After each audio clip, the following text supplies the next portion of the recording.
know, Bibles, apocryphas, pens, pads, books, dictionaries, ram's horns. Shatak always says a camp van. You know, I used to. yeah, Shatak always used to say camp van. But we just had Hanukkah, and Hanukkah is the rededication of the temple. So, if anybody would like to, help to, give back to the school in any way, shape, or form, it's definitely welcome and needed. Again, if you would like to send in some apocryphas, some books, some Bibles. Had a new brother in class the other day, he needed a Bible, so he needed an apocrypha. So, if you'd like to help out, then, you can definitely help out with that. So, yeah, also I love the cheerful giver, right? Savagely. Also I love the cheerful giver. So with that, Y'all need to see me, just need to hear me. that. Oh, and also, man, Hanukkah was great for those that, were in the area that didn't attend. Definitely try to attend, whether you're in, Houston, San Diego, Virginia, or Rochester. Hanukkah was great, so we ate good. Hanukkah was excellent. Hanukkah was excellent. The sisters did a great job. My girdle is tight, Yeah, so you know what that meant. You know what that means. Cats got stuffed.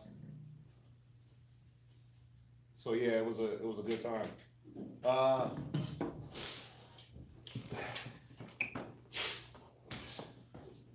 So we back in Israelite mode, right? Class, right? We're about to get in Passover mode real quick. So this is already sewing Passover garments and things like that, right? So Passover 3 months away, 3 months and a week and a half. basically, it's on the 31st. It's on the yeah, 31st of insane. March. So time is flying. So yeah, let's get into this class. As some of y'all know, we've been reading in our Sabbath classes. We've been in the book of Judges. Judges, Joshua. Right now, we just ended Judges. We finished Ruth. We got into Ruth. So, I just been, man, sitting back, meditating on this, on these books, and then listening to a lot of, there's a lot of people out there that they have a disdain for the Most High because of how he feels about the nations, right? And you got a lot of our people, they challenge us when we deal with who salvation is for, right? They what's the first question they always ask? Well, can the white man get into heaven? Right. Right? Well, what about this nation? It's mainly about the white man. They want to save white folk, right? They got the Stockholm syndrome, and they want to be nestled up in the kingdom with the vilest man on the earth, right?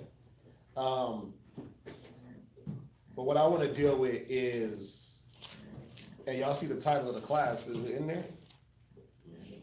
Amorites? Right, did it change? Wait, why is it different here? I just said live. It's two different ones. There's two different lives going? Not going, but there was one earlier. Oh, right, that was the setup. We gotta go in there and change it, but I wanna go in here and deal with these Canaanites, man, because, if you notice the theme of every book after Exodus, right? Every book after Exodus is what? Go eradicate the Canaanites, destroy them, and take the land. Right, but I want to go into why the Most High was on that mythology, why he was on that methodology. Why was his mind get them out the land and give it to us? Right, so this is where we're going to start. And what we're going to do, we're basically going to break down Wisdom of Solomon, the 12th chapter, because that 12th chapter is talking about the Canaanites.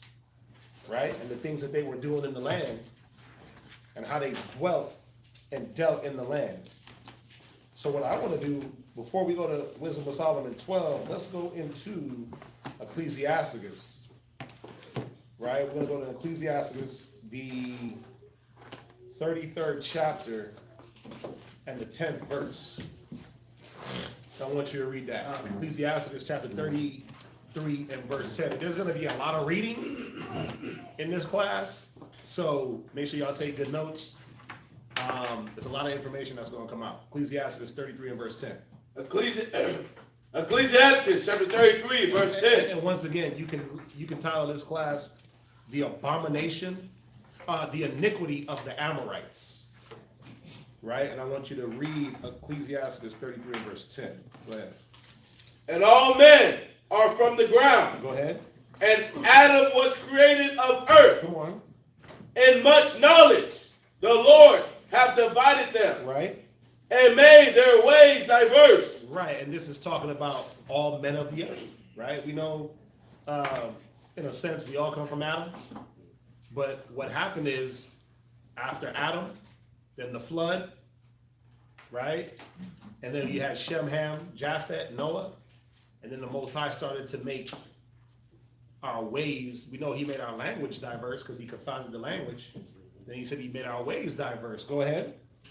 Some of them hath he blessed and exalted. Right. And some of the people, which we know who those are, right? We know that through the line of Shem, he blessed and exalted the 12 tribes. Go ahead. And some of them hath he sanctified, And some have he sanctified, some he set apart. Go ahead. and set near himself. Go ahead.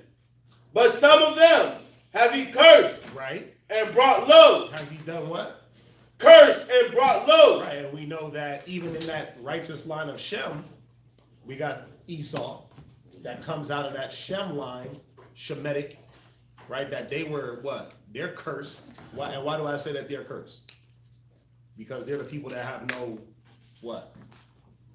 No place of repentance. They have no place of repentance, right? Because of the things that they've done towards us as Israelites, towards Jacob.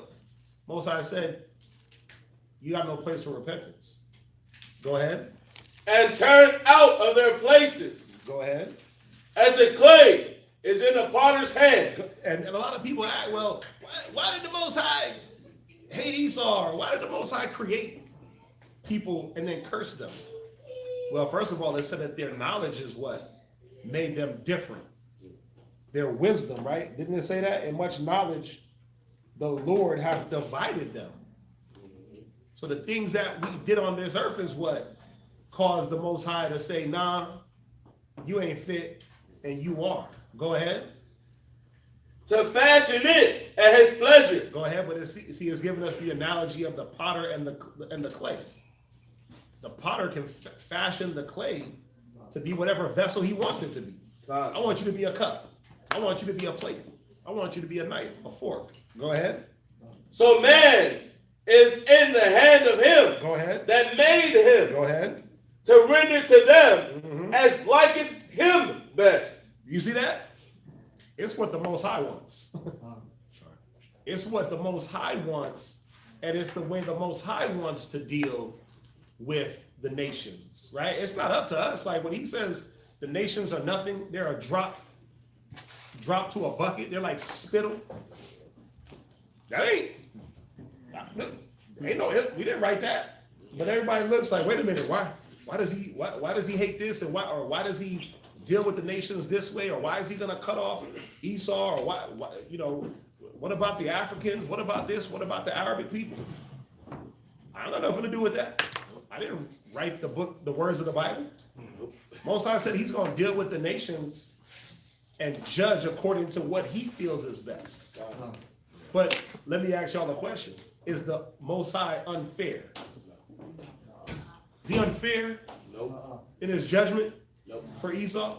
It's perfect. He's perfect in his judgment, right? And you know why I like this Wisdom of Solomon, the 12th chapter, because it's going to show us something about the Most High's judgment and how fair he really is when it comes to these nations, but especially the Canaanites, right? The Canaanites, the Amorites, the Jebusites, the Hivites, the Phoenicians, right, which are Canaanites.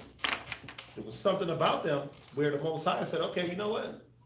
I'm going to show you how fair I really am. But are you going to take hold? Are you going to take hold of it? Right? Did you finish? I finished 13. Right. So let's go to Wisdom of Solomon 12 and verse 1. Wisdom of Solomon, chapter 12. And I want you to read verse 1. Now remember, this chapter is explicitly speaking of the Canaanites. Explicitly. Okay? There's no doubt about it. Read. Wisdom of Solomon, chapter 12, verse 1. Right? For thine incorruptible spirit is in all things. Go ahead. Therefore, chasteneth thou them by little and little that offend. Right. So this is what Solomon is letting us know, that the Most High, he chastens or chastises the offenders little by little. Yeah. Because, come on, man, let's be real. If the Most High hit you with that full blast, right, who could stand before the Most High and withstand that full hit? It's like, who want to stand in front of Mike Tyson and take a punch in his heyday? A direct punch. A direct punch with no pads, No blocking. no block. You just got to stand there and take a Mike Tyson punch in his heyday. Nah. We saw what he was doing to people. Even a glancing blow was Yeah. detrimental. Bro. He was ripping through people, right? Now, we know Mike Tyson ain't the Most High, but imagine if the Most High unleashed his full anger, right? Or his full discipline on us. Bro, there would be no us. What did he tell Moses? He said, move aside. Let me wipe these people out and I'll raise up stones to worship me. That's his power. Go ahead. And warneth them by putting them in remembrance wherein they have offended. See, and so he uses the chastisement and the things that happens around us and in our life to warn us of where we've offended him, where we've broken his laws, where we went against his statutes and his commandments. A lot of the times, man, you got people sitting here, we say it all the time, like, you thinking that you're Job, like you just going through things for no apparent reason. But no, you've offended the Most High. He's trying to show you something through the slight nudges and through the slight course corrections. But see, it's up to us to be able to take hold and say, man, okay, where am I going wrong? Where am I offending? Yeah. Right? Now remember, we know we can apply these parts to us. But he's going to go in and talk about these Canaanites. Go ahead. That leaving their wickedness, Right? they may believe on thee. Come on. O Lord. Read on. For it was thy will to destroy by the hands of our fathers Come on. both those old inhabitants of thy holy land. Right. So he said it was his will to destroy the inhabitants of the Holy Land. Where was the Holy Land? And when I use the word was, because it ain't so holy no more. But where's the Holy Land? Where's that at? In Israel, it was the land of Canaan at that time. Right. It's the land that we know as the land of Canaan, right? Which, I mean, from Lebanon all the way, I mean, that land of Canaan is immense. It's bigger than just Israel. That land of Canaan goes from Lebanon all the way down into Ethiopia, all the way across to Mesopotamia, right? Which it would be Iraq today, all the way up. Takes a little bit of Greece, right? So we got that whole region. It wasn't just the little garbage strip of land that they fighting over now. That land of Gaza, that ain't the Holy Land. That's not all it entailed, right? That whole region, the Most High said was the Holy Land, right? So he said that it was his will to destroy them.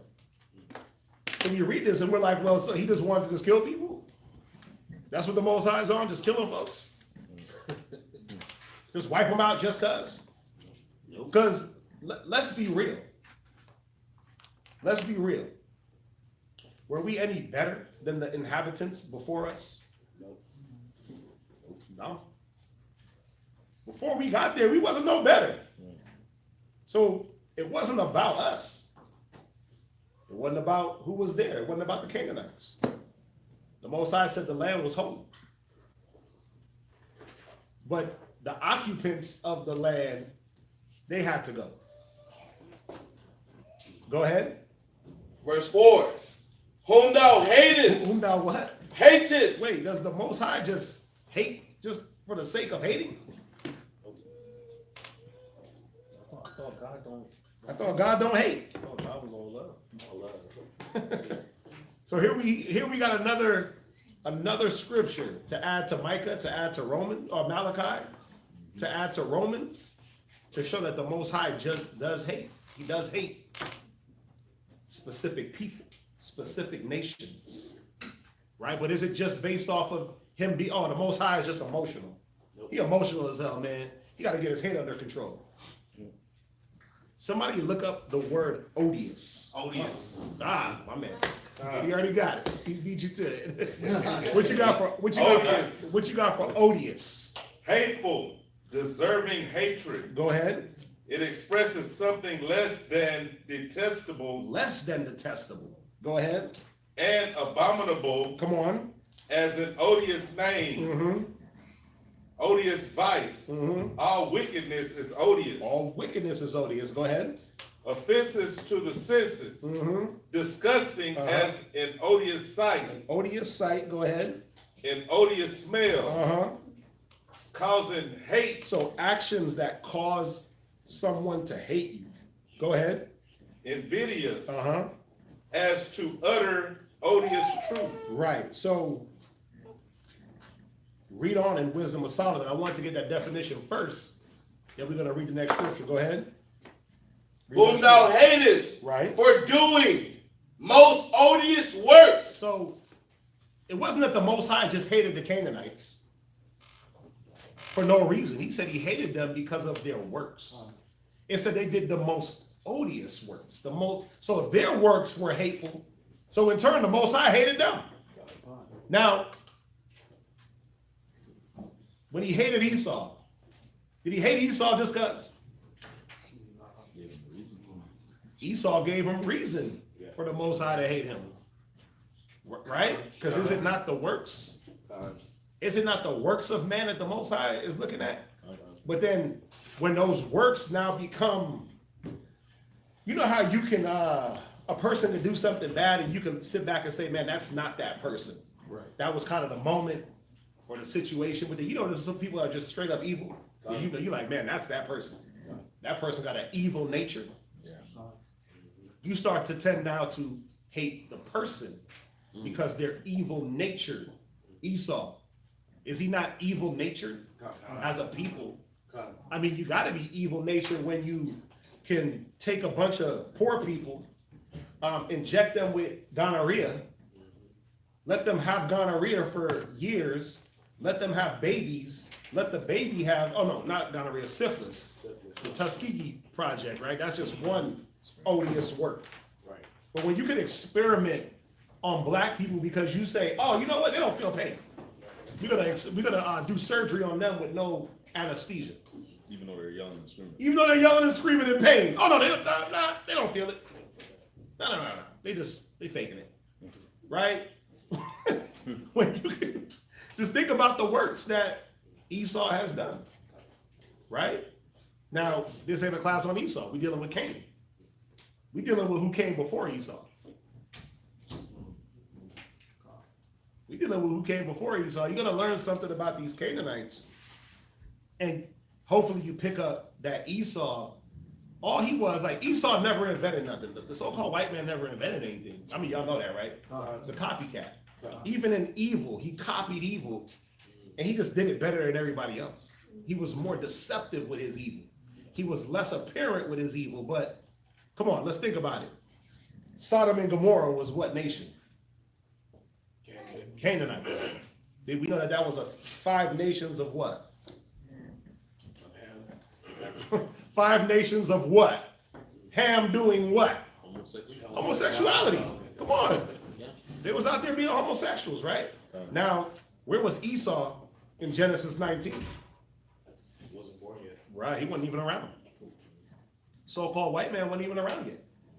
So there's a lot of things that was happening before the white man even got into the earth. That you're gonna see that Canaan, right, was perpetuating. And all they did was just copy it and run further with it and take it to the furthermost extremes. Right? Go ahead, read on. If anybody got any questions, y'all can stop me at any moment. But go ahead. For doing most odious works of witchcraft. Of witchcrafts. So they were on witchcraft. Now, mind you, what this is going to go into is before we got into the land, this is what was going on. Witchcraft. Go ahead. And wicked sacrifices. Wicked sacrifices. Go ahead. And also those merciless murderers of children. So it said they were merciless murderers of children. Go ahead.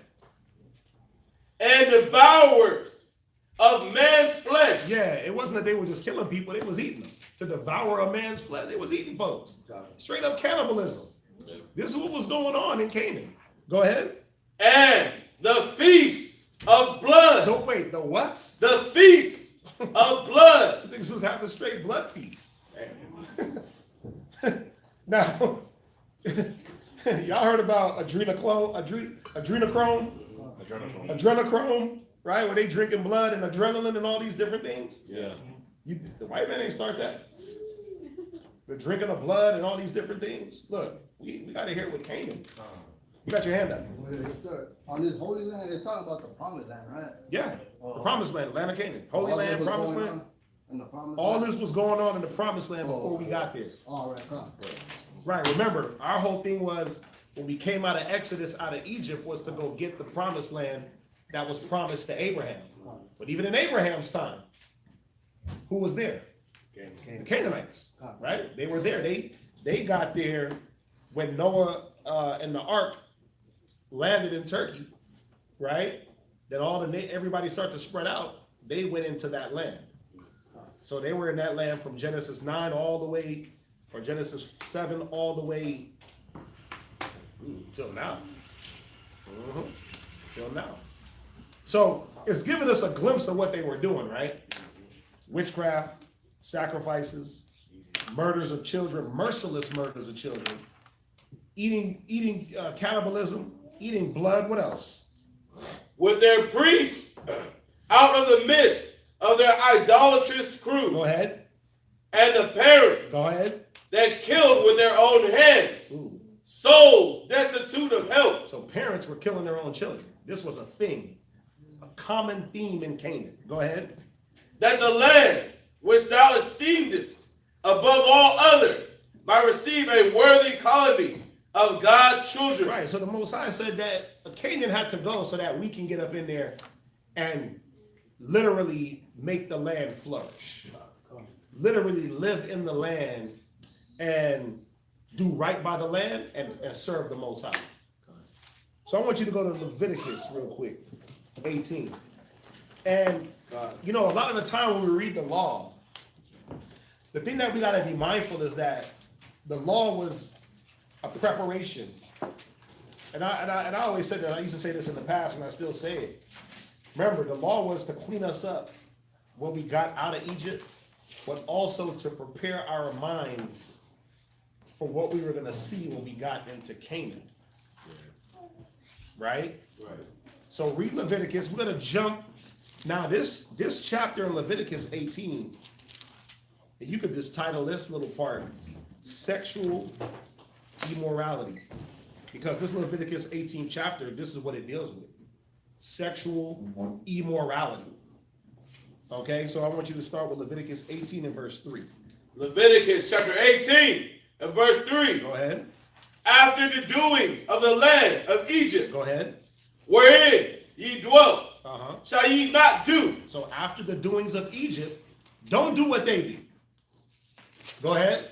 And after the doings of the land of Canaan, Go ahead. whither I bring you, Right. shall ye not do. And then don't do what you're going to see them doing in Canaan when you get there. So what does he give us? He gives us all the do's and don'ts. So that means that if he's telling us not to do it, that means that they were doing it, correct? So let's see what they were doing. Let's see what they were doing, because sometimes I think we read the law and it's like, oh yeah, just don't do that, don't do that, don't do that. But there was a reason, because there were people that were actually doing this. There were people that were actually doing these things. Read verse 6. Verse 6.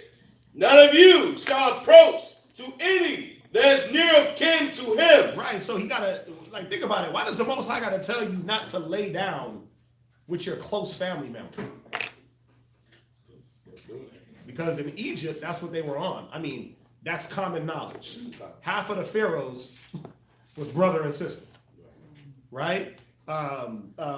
Queen Nefertiti, she was married to her brother.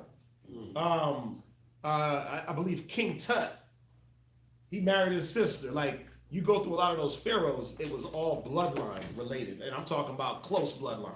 Right. Mamas and sons, sons and daughters, right? Things that you sit back and you think about, you're like, yo, that's filthy. Fathers and daughters. Fathers and daughters, you're like, yo, that's wild. Yeah. But guess what? Not to them. The Egyptians, for the most civilized, smartest people on earth, they didn't know, like, yo, don't have sex with your daughter. Right. They didn't know that. They thought it was all good. Right? Yeah, you see the problem? They didn't know that. Don't have sex with animals.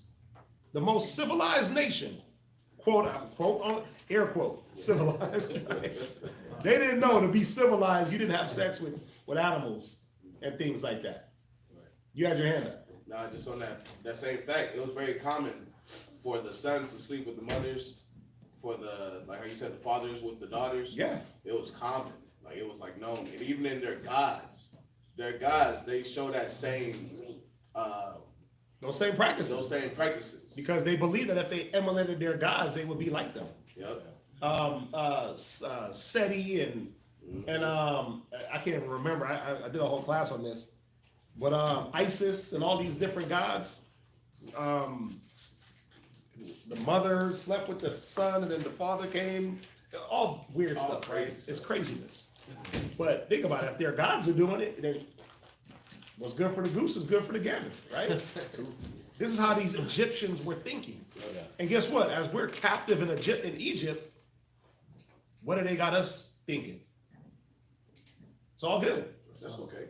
Let's be like the Egyptians. When in Egypt, like I say, when in Rome, do as the Romans do, right? When in Egypt, do as the Egyptians do. When in the land of Canaan, do as the Canaanites do. No, but the Most High said, no, you're not going to do what they do. It's foul. It's filthy. Go ahead, read the verse 7. I am the Lord. Go ahead. The nakedness of thy father, Right, or the nakedness of thy mother, right. shalt thou not uncover. Like, you mean to tell me that the Most High had to tell you not to sleep with your mama and your daddy? They were so civilized in Egypt that they didn't know this. They were so advanced in Canaan that they didn't know this. They didn't know it. Because why? They didn't have a standard. They didn't have a moral code. You see that? So the Most High had to make sure that we had one going into the land. And our morality towards one another was our sexual morality. But now look, where we at? We in America, right? Where's the morality here? We might as well be back in Egypt. Yeah, everything goes here. Everything. I mean, the Bible calls this place Egypt, don't it? The Bible calls this place Sodom and Gomorrah, don't it? Right, because they do the same practices that they were doing back in these ancient days. That's why this place got to get destroyed. Every wicked kingdom gets destroyed at the end. I don't know what people think. Like, show me a wicked kingdom that lived, that survived. The Babylonians got wicked, the Most High wiped them out. The Assyrians got wicked, he said, nope, no more. Right? The Persians and Medes, they all fell. The Greeks, who were like, they were like top-notch wicked. The Greeks, they were like up there. Right? They were like real high on the thing, on the totem pole. Right? But these Canaanites, whew, man. What's that? You know, Oh, man, I'm sorry. You know, I was checking out a video and I was trying to find a book on it, but they were going over how, like how you're talking about how all these civilizations fell. Mhm.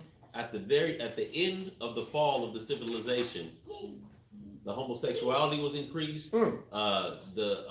So So the Pope was like, yeah, I bless same-sex marriage. all of that, like all the same things that are going on now, was always the end of every civilization, every great kingdom. Which was basically, do as thou wilt. Right. Have no moral standard, have no code, God ain't real, he don't matter, right? Just do what you want, just free for all. Blurred lines. Blur the lines, make everything ambiguous or androgynous, right? But we're seeing that this ain't gonna last too long, right? So where verse you at? Verse 7, last precept. Read 7 and jump to 15.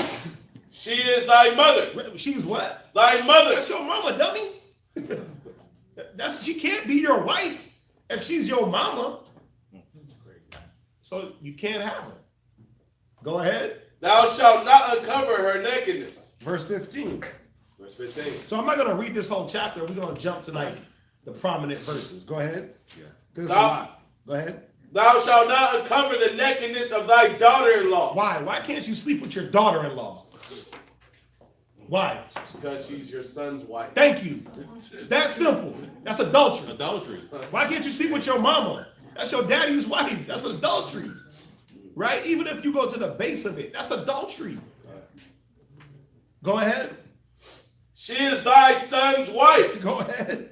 Thou shalt not uncover her nakedness. Read verse 16. Thou shalt not uncover the nakedness of thy brother's wife. Why? This is your brother's wife. That's adultery. Go ahead. It is thy brother's nakedness. Verse 19. Also, thou shalt not approach unto a woman to uncover her nakedness. Go ahead. As long as she is put apart for her uncleanness. Right. No what they call it? Red wings. Right? Like that's a movement. You got cats really out here talking about, yeah, I like to sleep with women when they're on their periods. They got that song. What's it? Wait, they got a what? That song you have put in the group chat. I don't know about that song. Oh! Yeah. Oh, right. Yeah. Like, remember we were talking about the music and we were like, yo, is it going to get worse than Sexy Red?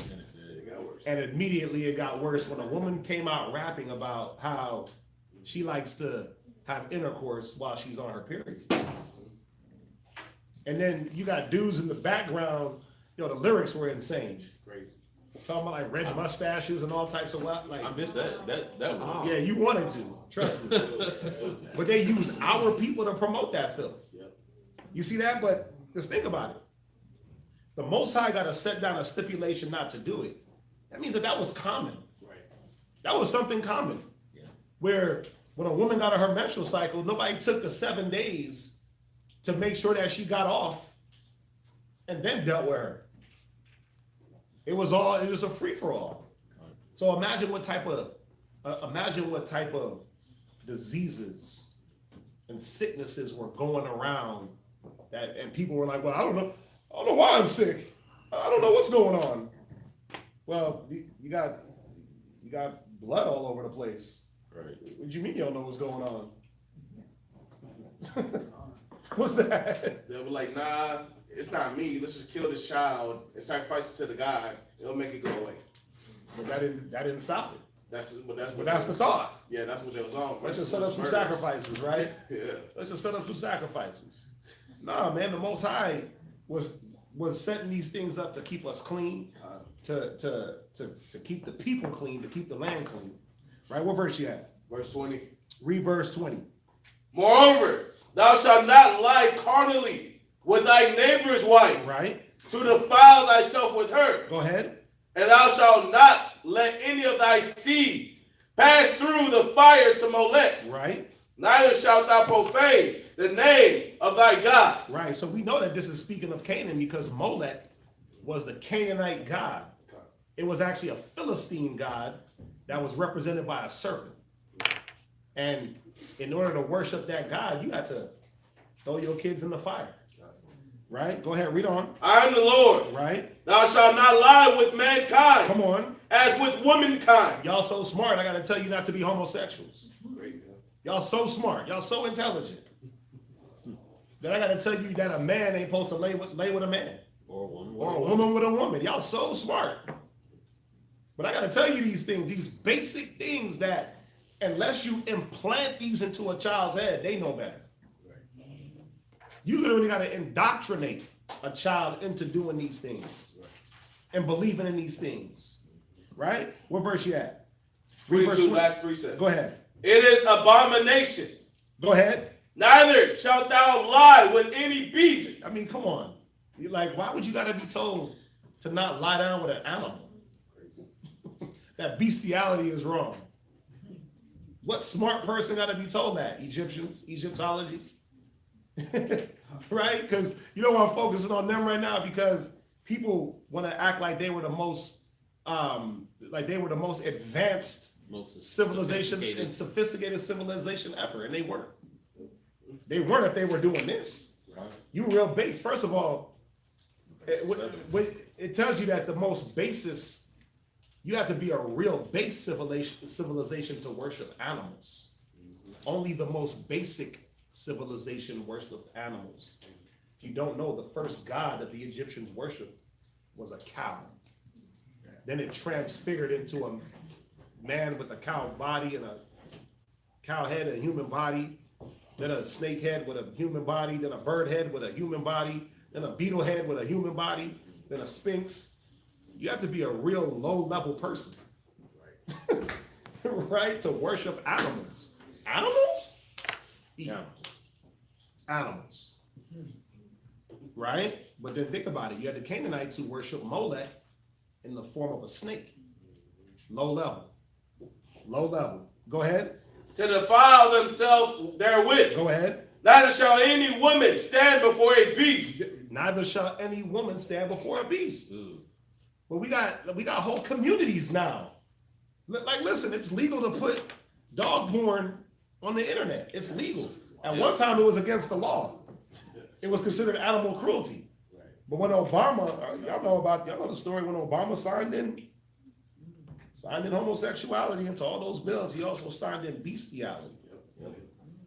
You can marry a dolphin. You can have intercourse on the internet with a dog, and it's not animal cruelty anymore. It's just a fetish. A horse. Pony shows, Tijuana donkey shows, mini horse, right? And now you got whole zoophilia communities. You pull up into a town, you, the family, you know what I'm saying? You got Fido, and they trying to kill you for Fido. That's wild, bro. That's wild, bro. But it's out there, especially here in America. It's out here, right? They broadcast it because this is land of the free, home of the brave.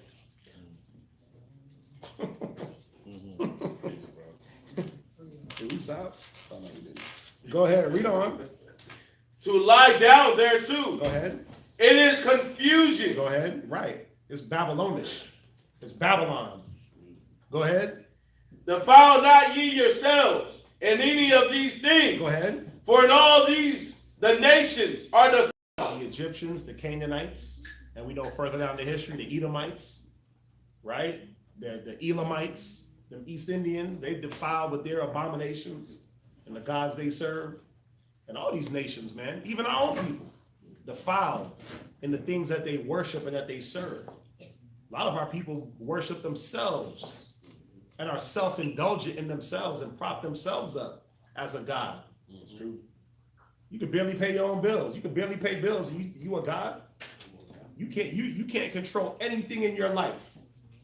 You got problem and issue after issue, but it's all about you. You can't change the gray hair on your chin. But you a god. Like, come on now. You gotta pay bills, so you're not a god. Yeah, what God pays bills? Right? What God pays mortgage and rent? You paying somebody else to live, God. What's that? Which God is laying on their rent. What? Yeah, like you behind on bills, credit card, and you struggling and you stressing. What God is stressing? Yeah, we got a bad sense of what the Most High intended us to do and what to be. Right? Where we at? 24, last precept. Go ahead. Which I cast out before See, you, the Most High said he was going to cast out the nations. Go ahead. and the land is defiled. Man, this is wild. We already an hour in. Read. Therefore I do visit the iniquity thereof upon it, Come on. and the land itself vomiteth out her inhabitants. You see that? He said he's going to vomit out the inhabitants of the land. Right, let's jump to the next scripture. Go to Leviticus 20. Let's see here. You know what? We don't gotta go to Leviticus. Now you can read this. This chapter goes into the same things as 18. So we're not gonna read it. Just go to verse 23. 20. Leviticus 20 and verse 23. Yes, sir. Leviticus chapter 20, verse 23. Go ahead. And ye shall not walk in the manners of the nation, Come on. which I cast out before you. Come on. For they committed all these things, Go ahead. and therefore I abhorred them. He said, therefore he what? I abhorred Now, them. did he not say in Wisdom of Solomon that he hated the inhabitants of the old land because of their works? So how do we get the Most High to hate us? Well, God hates me. Well, wouldn't it be based off of what you're doing? God. I feel like God loves me. I feel like the Most High loves me. Right? Am I perfect? Am I like top-notch righteous? No, I'm not saying that. But if it's about works and what we're doing now, I say that, you know what, the Most High, I'm tipping the needle a little bit more on the love side than the hate side. That's how I feel. Right? I think I'm like 51-49. Right? I'm being humble. I'm being humble. Right? So we know that this is what they were on. This again, you can read that 20th chapter, it goes into the same things. You know, the homosexuality, the having sex with your mom, your dad, those different things. I want you to go to Isaiah 57 and verse 3. So another thing that they were doing, it talks about a child sacrifice, right? A child sacrifice. So I want you to read Isaiah 57 and verse 3. Isaiah chapter 57, verse 3. Now, Isaiah here is going into just any type of wicked evildoers, right? But this is so on point. It blew my mind when I read this. Watch, read. But draw near hither, Right? ye sons of the sorcerers, Ye sons of the sorcerers, come on. the seed of the adulterer, Right? and the whore. This is what the Most High calls the wicked people. Doesn't matter what nation. Go ahead. Against whom do ye sport yourselves? Yeah, who you think you coming up against? Who you bigging up yourself against? Go ahead. Against whom make ye a wide mouth? Right. Who you opening up your mouth again? Big mouth. Who you talking against? Go ahead. And draw out the tongue. Right. Are ye not children of transgression? Are you not the children of transgressors? Now let's just think about the Canaanites. Think about all the things we went over so far, right? And just on the sexual immorality part. Now I want y'all to think about this. Why do you think Abraham fought so hard to make sure Isaac did not marry a Canaanite woman? Why do you think Samson's parents checked him when he was like, go get me that Philistine? They were like, hold up. Ain't no woman amongst the daughters of your people that you want to go get these Philistine women who are Canaanites? Right. You want to go get these sexually immoral women that have been probably exposed to what? Their father trying to come on to them. Their mother trying to come on to them.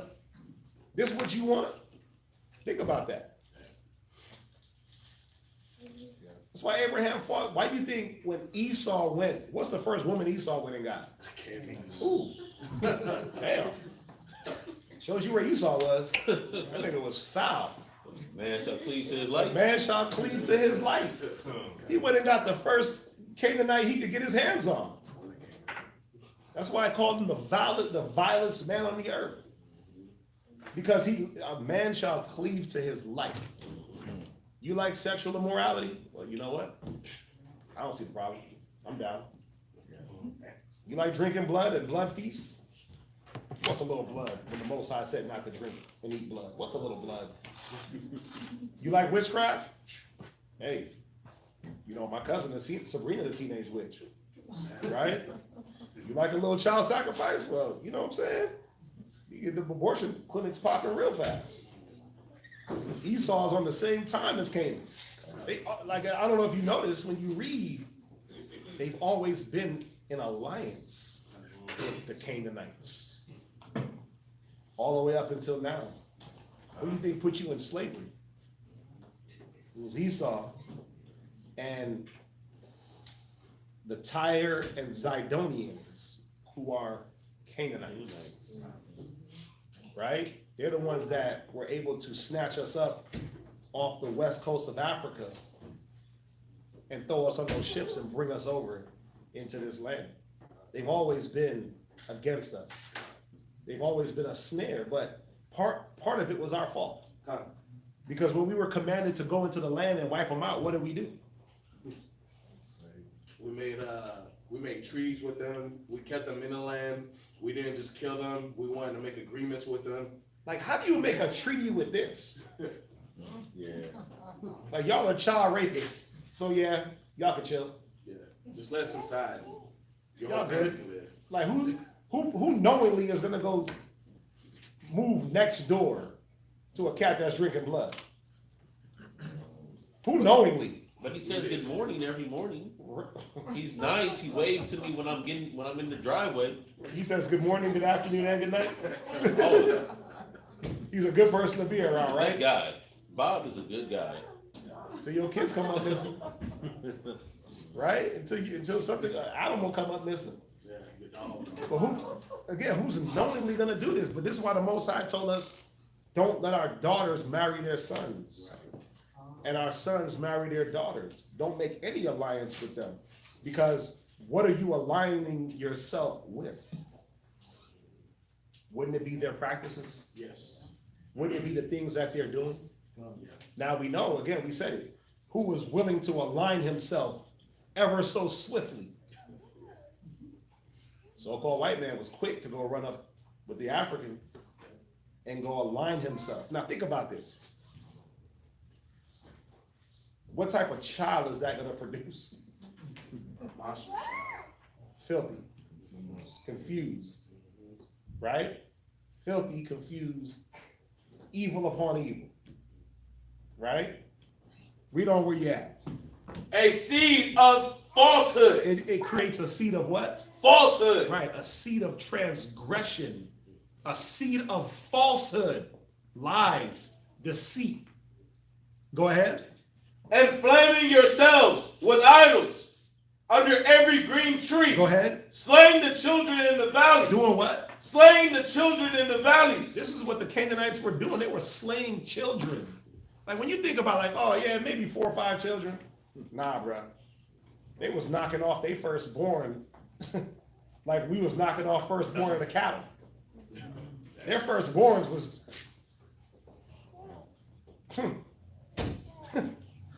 their firstborns was getting sacrificed left and right. That's crazy, man. It's like your firstborn child is, you're so happy that you have a child and this newborn baby, you want to love it and do all these great things for it, but their mind was to sacrifice it. Because Molech is Molech is greater. Because Molech is he's gonna elevate me to some status. The firstborn was it says it's the beginning of your strength. That's what kept that lineage going. It said they were slaying children in the valleys left and right, man. Go ahead. Under the cliffs of the rocks. Come on. Among the smooth stones This is very important right here. This smooth stone. This is important. Go ahead. of the stream is thy portion. Come on. They are thy lot. Come on. Even to them hast thou poured a drink offering. Right, which their drink offerings were what? Blood. Blood. That's what their drink offering was. Go ahead. Thou hast offered a meat offering. What was their meat offering? The flesh. Them children. Read. Should I receive comfort in thee? Most High said, should I be comforted in these offerings of the wicked? Hell nah. I'm discomforted. I hate it. Go ahead. Upon a lofty and high mountain hast thou set thy bed. Come on. Even thither wentest thou up to offer sacrifice. Right. So I'm gonna get into this book real quick. Right. This book is called Bible Sidelights. From the Mount of Gezer. So there was an archaeologist in 1902. He went into the land, what you would consider right now, Gezer is, you got Jerusalem, it's Gaza. The Gaza Strip that they're fighting over right now. He went there in 1902. And, you know, they're doing some excavating, they're digging, and he runs up on these 12, like he said that there was 12 stones protruding out of the ground. It's 12 smooth stones. Remember Isaiah said the smooth stones? So they decide to dig and unearth these stones. So when they dig up these stones, it's 12 stones that kind of cascade down, like biggest Like they descend. to smallest, they descend. In the middle of the stones, and they got a picture of it in this book, right? In the middle of the stones, they have this huge altar, probably the size of this table that he's sitting at. And in the middle of in the direct middle, it's hollowed out like a basin. So imagine like a bathroom sink type setup. Yeah. It's hollowed out. And they were like, okay, they're not understanding what these things are. So then they keep digging and they start unearthing bones. Right? So, a random cow bone, some cow teeth, a goat bone. You're like, oh, okay, they were doing animal sacrifice, but then here comes a baby bone. Here comes human skulls, severed from the rest of their body, heads with no bodies, right? So I'm gonna read this real quick. Yeah. You know what I'm talking about Oh, I'm gonna read it. It's right in here. I'm gonna read it. So this man's name is Stuart McAllister. He was an archaeologist from 1902. So what he did was write down what he saw, but then they also took photos. So there's photo evidence of these things if you ever look into this book. And then there's a YouTube also about what he saw, and they show the photos. Right? It says some distance to the south. This is page 56. And this chapter is called the Amorite, the iniquity of the Amorite. And that's why I named it that, the class, the iniquity of the Amorite. So he goes in about what he saw at this temple of Gezer. Now remember, the Amorites, they were one of the most powerful families of the Canaanites. All right, they were one of the most powerful families. It was actually the biggest city, was that Amorite city, the Amorites. Okay, so a lot of things was happening in this city. So I'm gonna read this. It says, some distance to the south of the great row of pillar stones presently to be described, there was a bank of earth about 11 feet in length, through which it was excessively difficult to cut. So the earth was banked up, and they're like, it was hard to dig through. As the earth seemed to have been baked very hard, right? It was baked. It was clay, so it was baked clay, it gets hard. For a long time, it resisted the picks of the workmen. It says, embedded in this earth bank were a number of human skulls, much injured and broken. The rest of the bodies were not to be found. It is not impossible that this bank was actually the earthen altar of the high place of Gezer. This place is still there. If you look it up, look up altar of Gezer, and you'll see it. Everybody look it up on your phone. It's there. But the thing is about this altar, you see how Isaiah was talking about the smooth stones?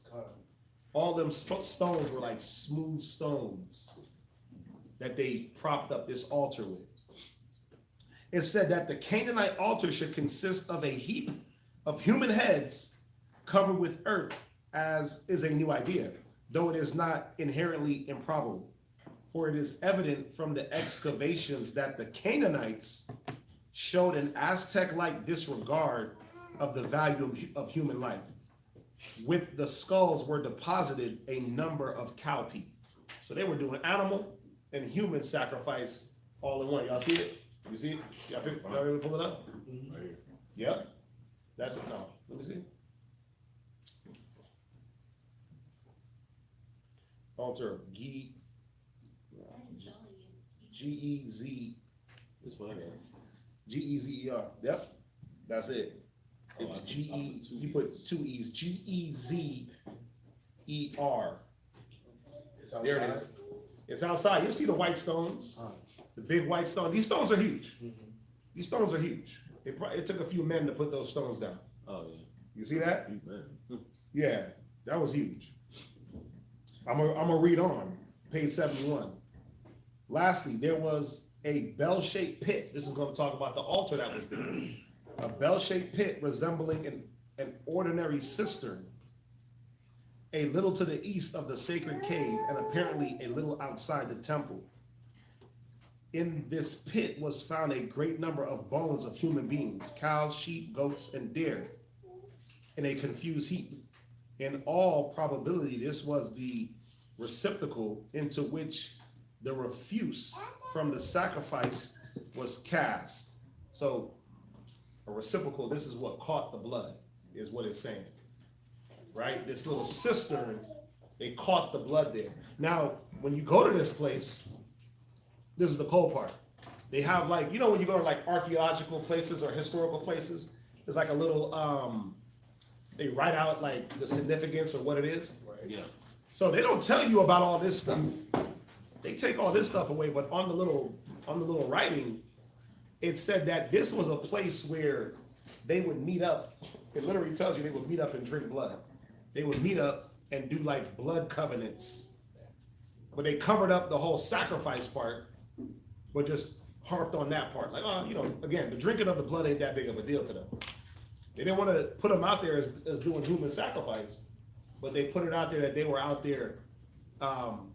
Different people would meet up and sacrifice different things and then drink the blood. Remember we read in Wisdom of Solomon, it said they had blood feasts. This is crazy, right? So what I'm trying to paint the picture over and get y'all to see is why the Most High wanted the Canaanites not to just leave the land.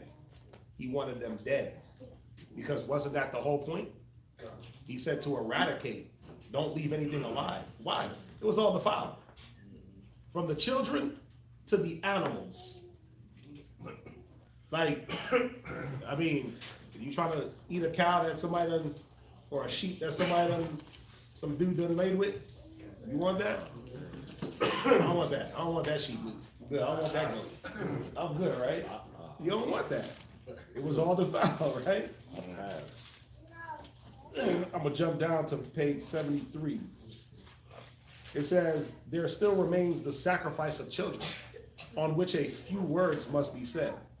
All around the feet of the columns and over the whole area of the high place, the earth was discovered to be a regular cemetery, in which the skeletons of young infants were buried. These infants were never more than a week old and were deposited in large jars. Now they got the photo of the baby in like a jar-like situation, right? They were sacrificing their kids and putting them in jars, right? It said so check this out, they were deposited in jars, and with them were placed smaller jars, possibly for food for the use of the little victim in the other world. So I'm gonna kill you now, I'm gonna make sure you get fed in the spirit. Wow. Weird, but see, that's Egyptian mythology. The Egyptians did what? They buried themselves with all their riches, their cats. They tucked all different type of trinkets when they were mummified, and that was supposed to pass them to the next life, right? And that's why with the Egyptians, when they went in there and started robbing those graves, it was thought that when you desecrated that body, that person didn't go to the next life. That's when they came up with the Valley of the Kings and start tucking the bodies in underground caves so they wouldn't be robbed, which they still got robbed. All of them got robbed. Every one of them bodies got robbed. Right? Let's see here.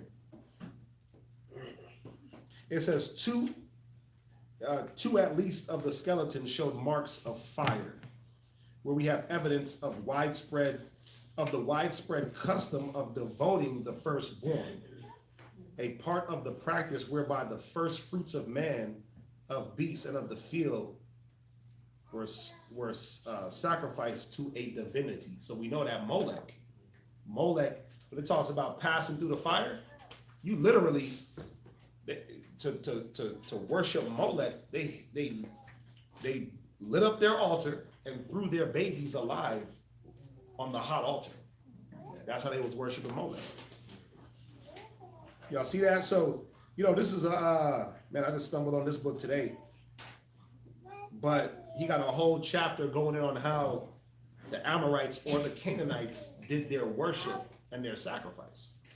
Right? So go to Deuteronomy 12. Deuteronomy 12 and 29. Deuteronomy chapter 12, verse 29. Go ahead. When the Lord thy God shall cut off the nations from before thee, Right. whither thou goest to possess them, Go ahead. and thou succeedest them, Right. and dwellest in their land. Now we know why he's going to cut them off. Look at what they were doing. Look at how they were treating their children. Look at how they were treating each other. Look how they were defiling the land. Go ahead.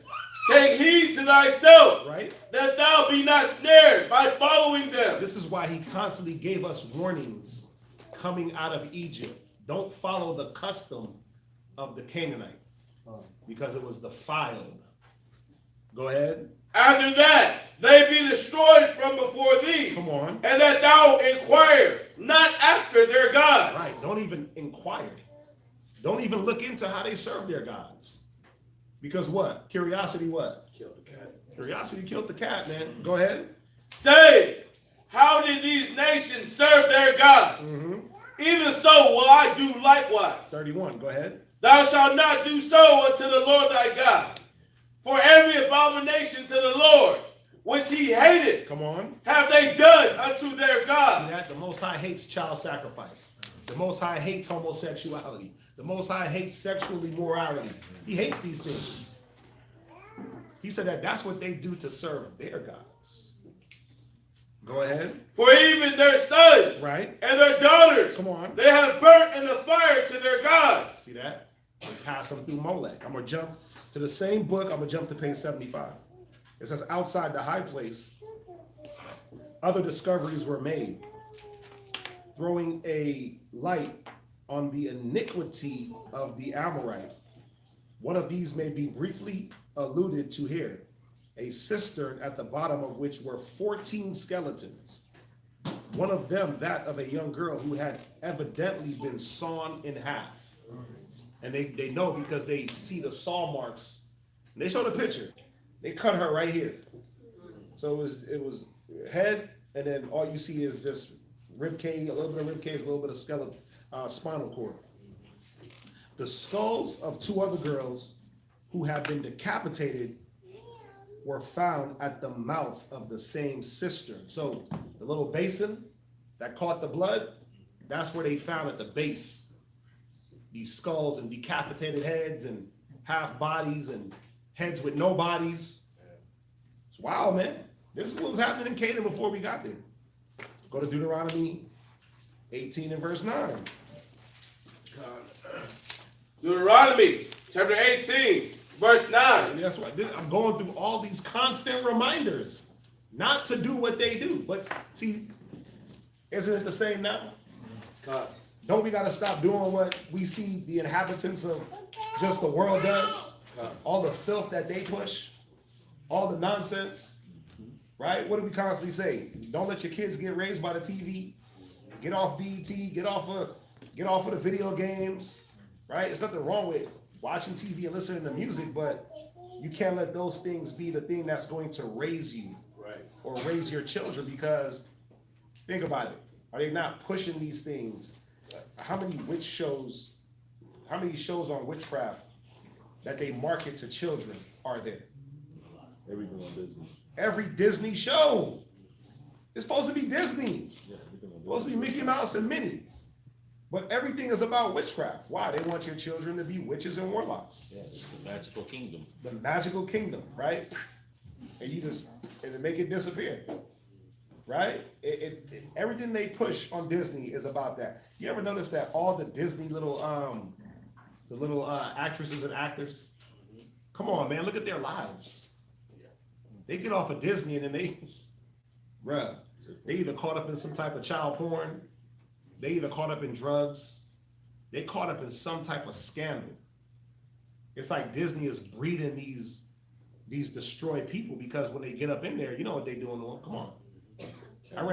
I read some article. It was talking about how many children go missing at Disney World every year. Yeah. It's it's an insane amount. Now, if you don't know anything about Disney World, I've never been there, but what I do know, it's like a city.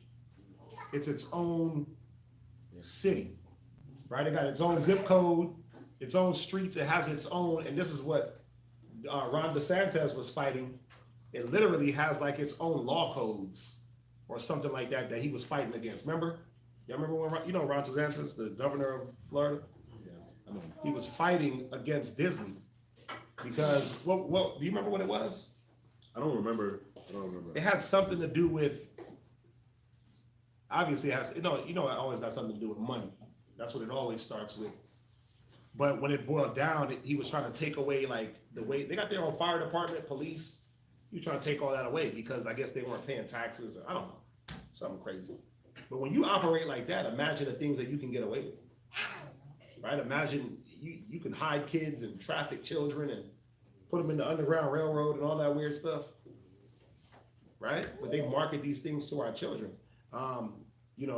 If you let them sit in front of the YouTube, and you could put on the most kid-friendly show, and guess what? The algorithm will somehow get them, and they'll be watching Cardi B. Right. It'll be like what's that one? Baby Shark thing? Baby Shark, Coco Melon. Yeah. Somebody took a picture. Yeah. It was Coco Melon, Baby Shark, and it was Lil Nas X. And it was Lil Nas X. Mm-hmm. Kissing dudes in jail. And giving Satan a lap dance. Yeah. Yeah. I sent that out. Yeah. Yeah. Nice. You put in baby, and then why does Lil Nas X come on? Coco Melon, something else, then Lil Nas X is next in the line for your children to see. So you thinking, oh, little Coco Melon, big head white kids running around, right? You don't say nothing but just make weird noise. Let me go cook something, and you look up, and there's Lil Nas X tongue kissing a man in jail. You're like, wait a minute, what's going on here? But the kids, they know what they're doing is the point. That's why we always say you got to make sure you spend the time with your kids. Because if you're not going to raise them, something else, if you're not going to be the influence, something is going to influence them. You see that? Read on. Deuteronomy chapter 18, verse 9. Uh-huh. When thou art come into the land which the Lord thy God giveth thee, Come on. thou shalt not learn to do after the abominations of these nations. Come on. There shall be not found among you any one that maketh his son or his daughter to pass through the fire. Right. Or that useth divination. Right. Witchcraft. Go ahead. Or an observer of time. Oh, I'm going to get my tarot reading or my zodiac sign. Most I said, man, that stuff is all foolishness. Crystals, and I'm going to charge up my crystals in the sun. And all that, bro, all that craziness that don't help you anyway. Right. You know, I wear this stone because it protects me in times of need. No, it don't. No, it don't. You get shot, beat up, stabbed the same way. That stone ain't doing nothing for you. Right. Them crystals ain't doing nothing for you. Those gods ain't doing nothing for you. Go ahead. Or an enchanter. Or an enchanter, right? Go ahead. What else? Or a witch. Or a what? Witch. Yeah, and that's what they teach a lot of our women to be as white witches. You got Beyonce, right? She's a known witch in the industry, right? She got her whole beehive. But I mean, listen, she tells you when she taps into that Sasha Fierce, she tells you that's a whole nother deity. I've heard that out of her own mouth. She said that's a whole nother spirit she goes into, and she looks like a demon when she get into that character. She gets possessed. But this is what our young women are following. Go ahead. Or a charmer, or a consulter with familiar spirits, Right. or a wizard. Even so, you young boys, right? You talking about you want to be like Harry Potter and all that stuff? Nah, ain't no wizard schools. Right? I'm going to wizard school, Dad. Or I want to be a magician. They got magician schools and all that stuff. Slide that to the side. It ain't for you. Go ahead. Or a necromancer. A necromancer. You playing with those spirits, man. You trying to conjure up with the Ouija board, conjure up those spirits. Most High said that. That's not supposed to be named amongst his people. Read on. For all that do these things are an abomination to the Lord. So witches are what? Abomination. Necromancer is what? Abomination. Yeah, I didn't say it. The Bible did. You got to take it up with the Most High. He said that you're abominable. Go ahead. And because of these abominations, the Lord thy God doth drive them out from before thee. Right. Now let's jump back to Wisdom of Solomon. So I want you to read verse 4 and read down, and we're going to read it straight. Wisdom of Solomon, chapter 12, and verse 4. So we kind of broke down 4, 5, 6, 7. All the things that the Canaanites were doing. Go ahead. So read that from verse 4. Whom thou hatest. So the Most High said he hated the Canaanites because of their works. It wasn't just hating them to hate them. Go ahead. For doing most odious works of witchcraft. So because they were doing witchcraft. So think about it. The Most High hates witchcraft. Go ahead. And wicked sacrifices. He hates wicked sacrifices. Go ahead. And also those merciless murderers of children. He hates murderers. Go ahead. And devourers of man's flesh. Right. You don't like cannibalism. Read. And the feast of blood. And he don't want you drinking blood. All that adrenochrome, nah. The Bohemian Grove, where they dipping themselves in blood and doing blood sacrifices, he don't want that. Go ahead. With their priests out of the midst of the idolatrous crew. He don't like idolatry and priests that do idolatry. So, I mean, that covers all religions. Ooh, damn. That covers all religions, from Christianity to Rastafarianism to Buddhism to whatever ism, Judaism, Scientology, right? All the 50,000 denominations of Christianity. Most High said he hates it. Go ahead. And the parents that killed with their own hands souls destitute of help. Yeah, man. Most High said, listen, he hates you if you ain't looking after your children the right way. Because it's not just physical, it's spiritual too. Go ahead. That the land which thou esteemest above all other might receive a worthy colony of God's children. The Israelites were the worthy colony, and we're God's children. It's showing you right here who God's children are. That's the cool part, right? That we're all God's children. I went there. Didn't I go there in Ecclesiasticus? We all came from Adam. Most High made us all, but he chose one, right? Stay where you at. Stay where you at. Read verse 8. Verse 8.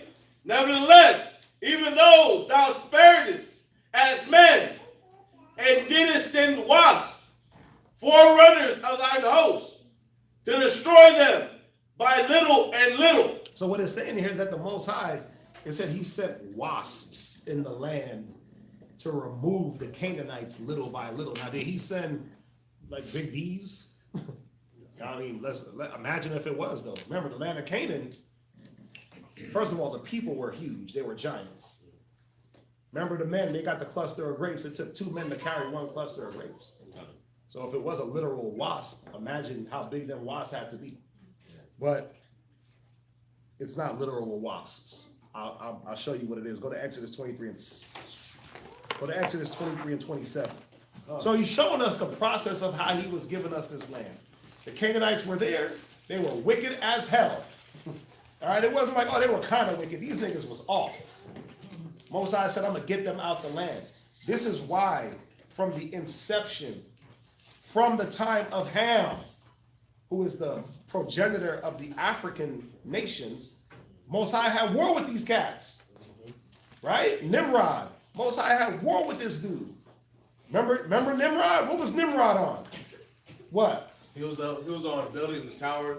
To go Tower of Babel. Fight against God. They didn't want to go fight God. Like, bro, what are you talking about? You're gonna go fight God to avenge your ancestors. God. Bro, fall back. Let me come down. Well, now y'all can't understand nobody. What are you doing? I'm gonna go fight God. But this is what these Hamites were on. And remember, Canaan is a grandson of Nimrod. So imagine what Nimrod taught this dude. All right. What's that? And then with Ham's sexual immorality, Well, we're gonna go there. We're gonna go there. We ain't there yet. We're gonna go there. Right? We're gonna go there. Read Exodus. We're gonna go there next, actually, but go to Exodus 23 and 27. Exodus chapter 23, verse 27. So what we're seeing is this perpetual war against Canaan that's coming from the Most High, but it's based on their works. They were in a good land and they filtered up the land. It's like you a landlord and you let a cat move in and they start kicking the walls out. You go do a checkup and the carpet is just dirt black. It was a cream color, but now it's just dirty black, like they never ever washed it. Right? All the windows is broke. You walk in like, damn, what's going on up here? I gotta get y'all out, but they don't want to leave. They're like, no, squatters' rights. This is what the Canaanites were on.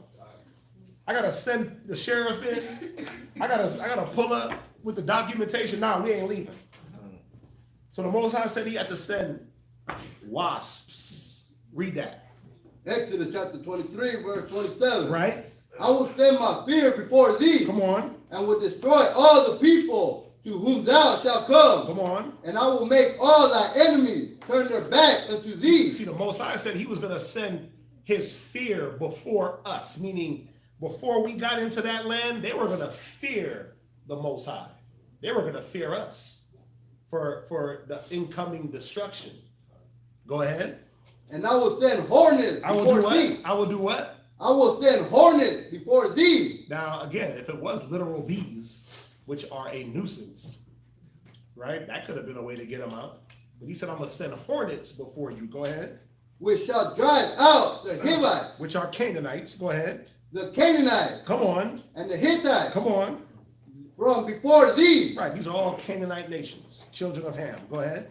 I will not drive them out from before thee in 1 year, Yeah, he said, I'm not going to drive them out in a year. I'm going to do it little by little. Go ahead. lest the land become desolate, Come on. and the beasts of the field multiply against thee. Right, the other nations multiply and try to take over the land. So I'm going to let you guys go in.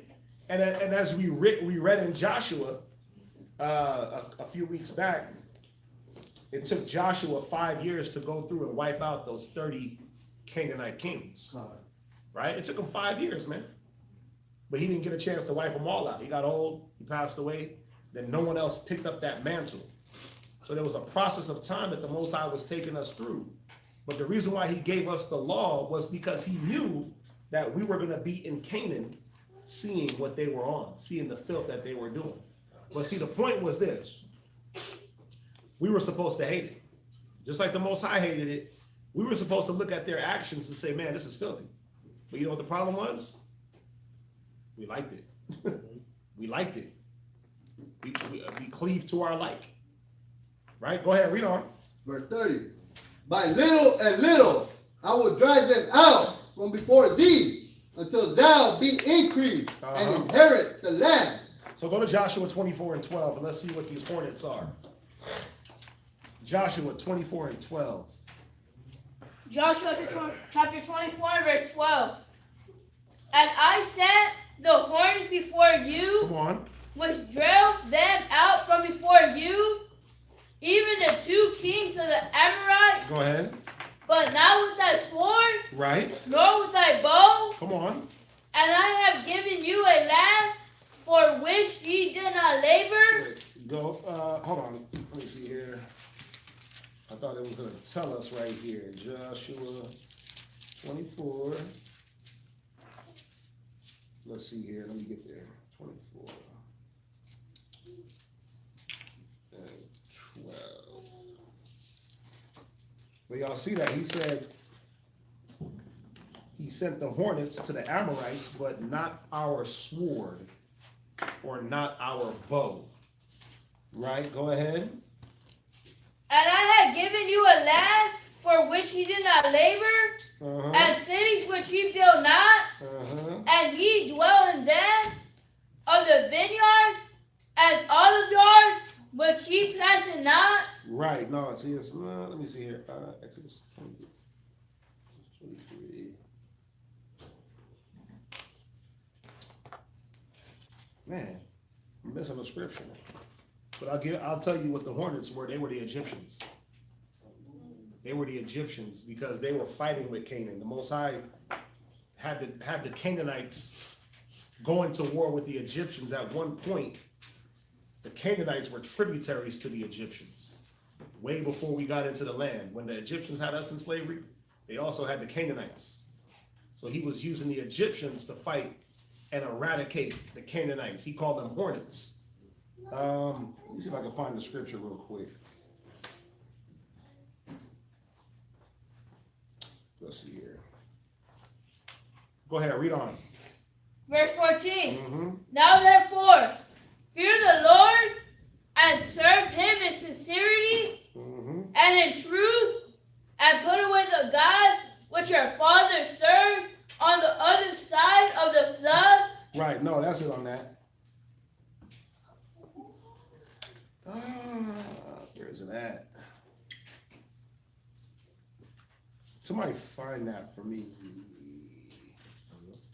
I forget how it goes. I thought I had put it down here. It talks about the Egyptians. Let me see, Psalms 43. Well, look, go back to Wisdom of Solomon 12 and 9. Come. Wisdom of Solomon, chapter 12, verse 9. Now that thou wait unable to bring ungodly under the hand of the righteous in battle. Right, so what is he saying? Not that the Most High was not unable to bring them into his hand of the righteous in battle. Not that he couldn't wipe them out with these hornets or with these nations. Go ahead. Or to destroy them at once with cruel beasts. Or that he couldn't send cruel beasts. Remember what happened in Egypt? The 10 plagues, right? What happened? Did he not destroy the Egyptians in every way imaginable? So what is he saying here? It's not like the Most High couldn't just send wild beasts into the land or sent some angels in to wipe them out. It wasn't like he couldn't do that. Go ahead. Or with one rough word. Or just spoken a word and got them wiped out. See, now think about if he would have did that. They start doing wicked and then he just wipes them out. Then you would say, man, see, the Most High is hateful. See, he don't give nobody a chance. See, they did wrong, but how did they know they were doing wrong? He didn't let them know. Now we see why he sent us in and to wipe them out little by little. Because he wanted the Canaanites to recognize that their doings were evil. It's going to tell us. Watch, read on. But executing thy judgment right upon them. Come on. By little and little. See that? He was executing his judgment little by little. Go ahead. Thou gavest them place of repentance. Wait, he did what? Thou gavest them place of repentance. See, he gave them a chance to change. To come off the child sacrifice, the blood drinking, the homosexuality, the child worship, the God worship. He gave them a chance to repent. Now, did they? Read on. Not being ignorant that they were a naughty generation. Right, not being ignorant that they were a naughty generation. How naughty? Read. And that their malice was bred in them. Damn. Oh, see? What's he saying there? It said that their malice was bred in them. So not only were their works evil, they were an evil people. That's just how they were. They had an evil disposition. They were evil from birth. Go ahead. And their cogitation will never be changed. What's their cogitation? Their minds. Their mental, the way they think could never be changed. Right? Read on. For it was a cursed seed from the beginning. Uh-oh. It was a what? A cursed seed from the beginning. What was Canaan? A cursed seed from the beginning. Come on. Neither did thou, for fear of any man, give them pardon for those things wherein they sinned. Right. See, Solomon said they were cursed from the beginning. So where did that start? Let's go to Genesis 9. Let's deal with it. Go to Genesis 9:19. Because we always read, well, cursed be Canaan, the servant of servants, right? But let's really understand what was going on with Canaan. Let's understand what was going on with Ham, Canaan's granddaddy. So read Genesis 9:19. Genesis chapter 9, verse 19. Right? These are the 3 sons of Noah, and of them was the whole earth overspread. Right. So we know that after the flood, you had Noah, his wife, his 3 sons, and their wives. Not like the movie told us that it was Noah and his 3 sons, and his sons were babies. No, these were grown men that had wives. 8 people on the earth. Go ahead. And Noah began to be a husbandman. Right. So after the ark rests in the mountains of Mount Ararat, which is in Turkey, which the Ark of the Covenant, Noah's Ark is still there today. You can look it up. It's still there. It's a protected site. They won't let you dig it. They won't let the ark be moved, but it's there. Okay? That's how we know the Bible ain't no damn story, no comic book or fairy tale. There's archaeological evidence of these things. No matter how we feel about it, it's real. Go ahead. And he planted a vineyard. Right. So 6 months. The ark is on the water, it rests, he starts to become a husbandman. He starts to cultivate the land. He plants a vineyard. Go ahead. And he drank of the wine and was drunken. Yeah, I probably would have did the same. I ain't like, bro, we the last people on earth. Come on, we the only people on earth. We don't survive a flood that lasted 6 months in a boat with a bunch of, man, listen. I'd have been happy to be on this land. Right? Was that? And then think about the trauma, how traumatized you would be. Yeah. Seeing that.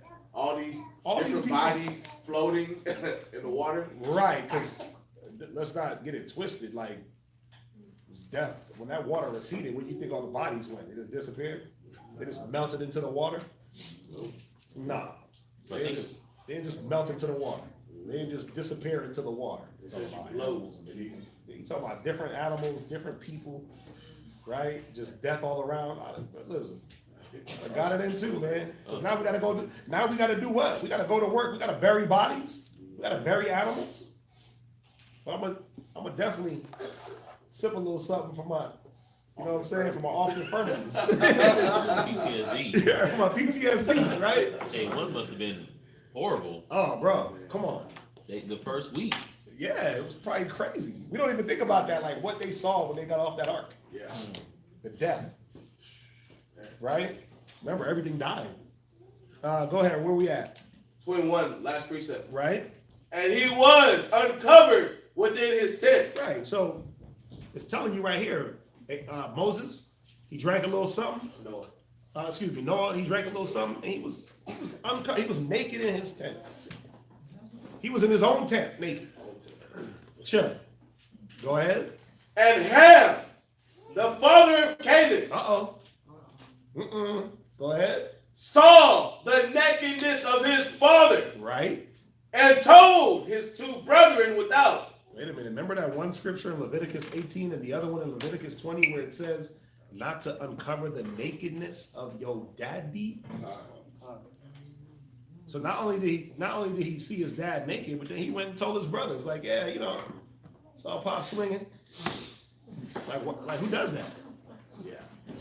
What man is gonna go and like why is it a thing to talk about? Like he should have just covered them up, like what they're about to do. Right. Just covered them up and never even spoke of it. And never even spoke of it. But instead he goes and tells the brothers, oh yeah, you know, Pops, you in there faded, man, butt naked. Right? I mean, what's the point of even talking about this? Right. Why were you even in the man's tent while he was naked? In his tent. Why are you in his tent? Why you up in there? What's going on here? Right? But see, it said that he was a cursed seed from the beginning. It was something, I don't want to try to, inject some type of situation, but obviously there was something in this man Ham where he was a little bit touched in the brain, right? He wasn't an upstanding man. Right. And guess what happens? If you're not an upstanding man, what comes from you is gonna be what? Right. So let's see what came from Ham real quick. All you cappers. Go to Genesis, right? Go to Genesis real quick. What is it, 10? Yeah.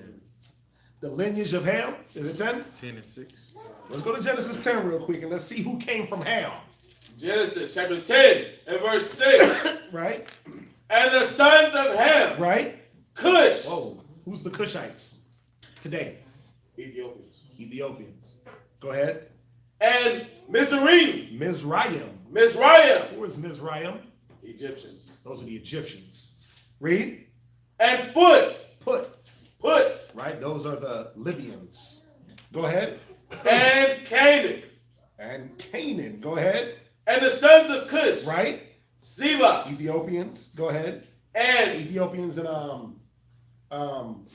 Eritreans? Eritreans, but then you have Seba is what's next to Ethiopia? Sudan. I believe it's those people. I believe it's the Sudanese, Somalians. Go ahead. and Havilah, Right.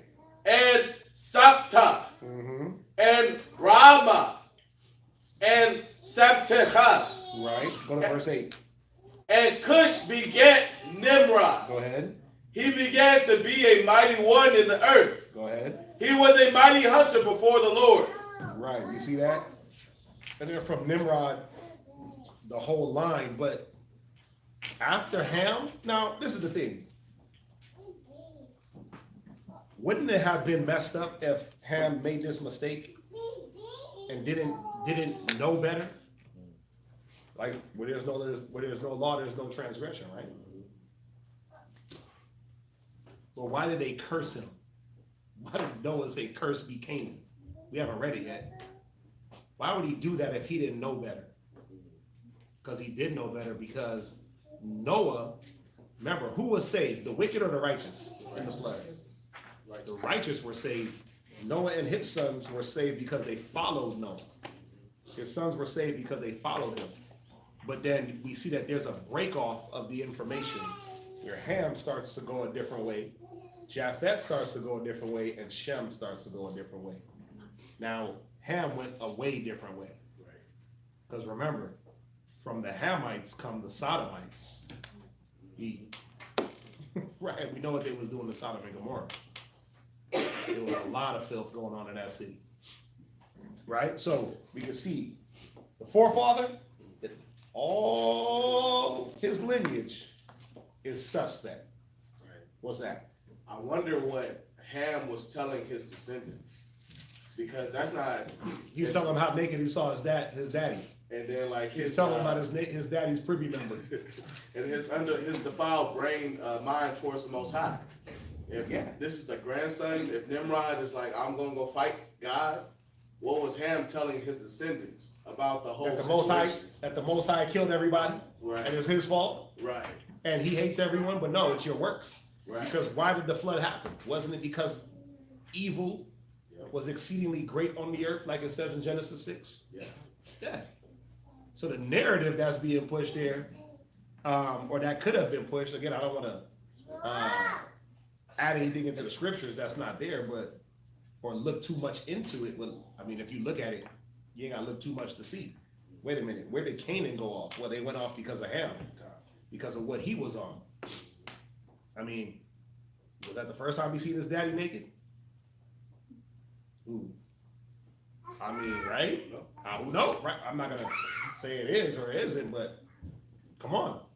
Obviously, it was a big enough deal that these next events happen. Go back to to Genesis, what was that?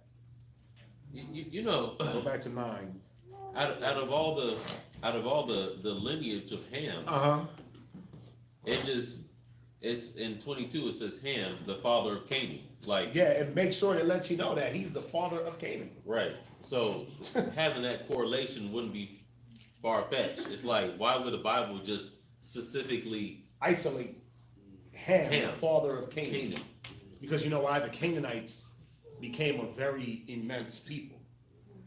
But also it was showing you whatever this man is doing over here in Canaan, more than likely he adopted that through time from daddy. Right? What's that?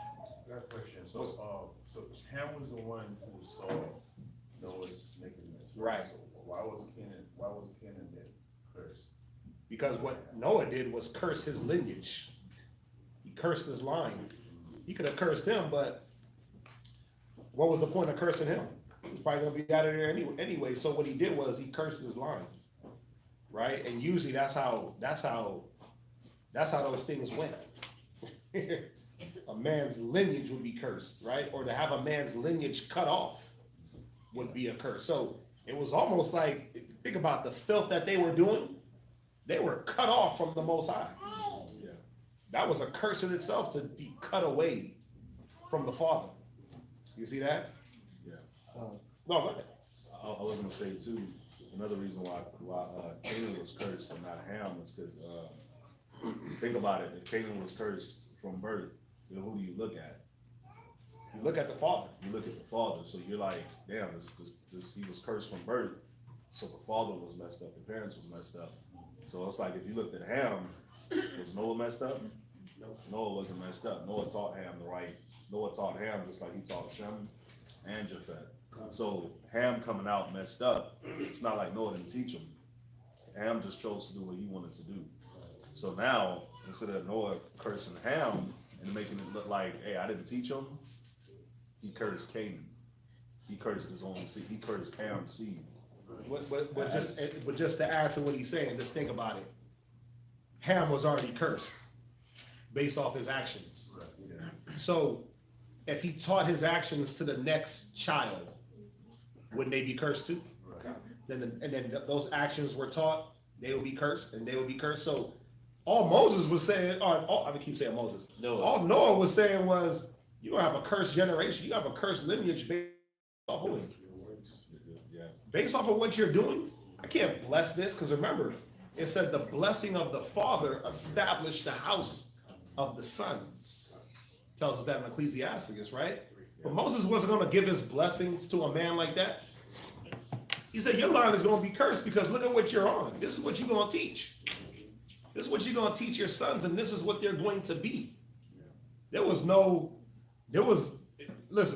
that Noah could or couldn't do for Ham, because this was in him to be filthy. Whatever filthiness he was talking to his brothers about when he saw his father, this is what he was going to teach his line. But we see it come to fruition in the land of Canaan, right? A couple of 100 years later, when now it's a bustling community of Canaanites, and they're all about what? The flesh. They're all about the abominable things. They're all about this blood worship and child sacrifice.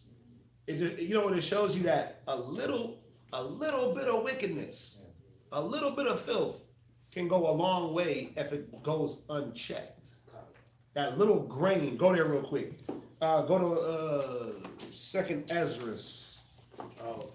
The grain of wickedness.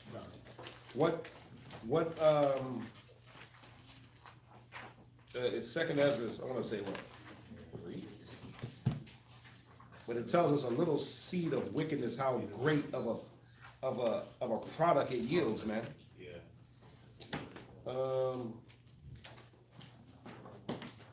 Let's get it real quick. Oh, my gun, you ain't got it? Oh man, that's Ward. Oh, I don't know, bro. You know what I'm saying? Kind of- Ezra chapter 4, verse 30. I got it. All things can be amended. No. Is that it? Is it Oh, okay, go ahead. Wait. No, it's 2nd Ezra 4 and 31. Second Ezra chapter 4, verse 31. Is that where you at? So I'm at 4 and 30. Oh, read verse 30. Oh, yeah. For the grain of evil seed has been sown in the heart of Adam from the beginning. But see, the grain of evil seed was sowed in Ham from the beginning. That's why the Most High said in Wisdom of Solomon, he was cursed from the beginning. Right? It was in his nature. Go ahead. And how much ungodliness has it brought up unto this time? Right, because if it goes unchecked, then what's going to happen? Well, it's just going to propagate evil and evil. It's like if you have diseased plants. You plant a diseased seed and it comes up.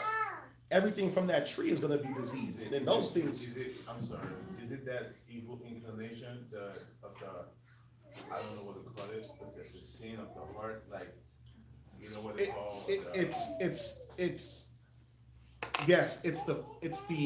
the flesh. It's the weakness of the flesh, and that battle that Paul talked about in Romans, where the battle of the law of the Most High and the flesh, the law of the flesh, and that carnal mind, right? And that fight that every day you wake up and you know you got to fight this battle. And in some things you win, and in some things you lose, but you hope that you have more wins than losses. And then the next day you get a chance to do what? Fight some battles again, and hopefully win and get better and and become a better fighter.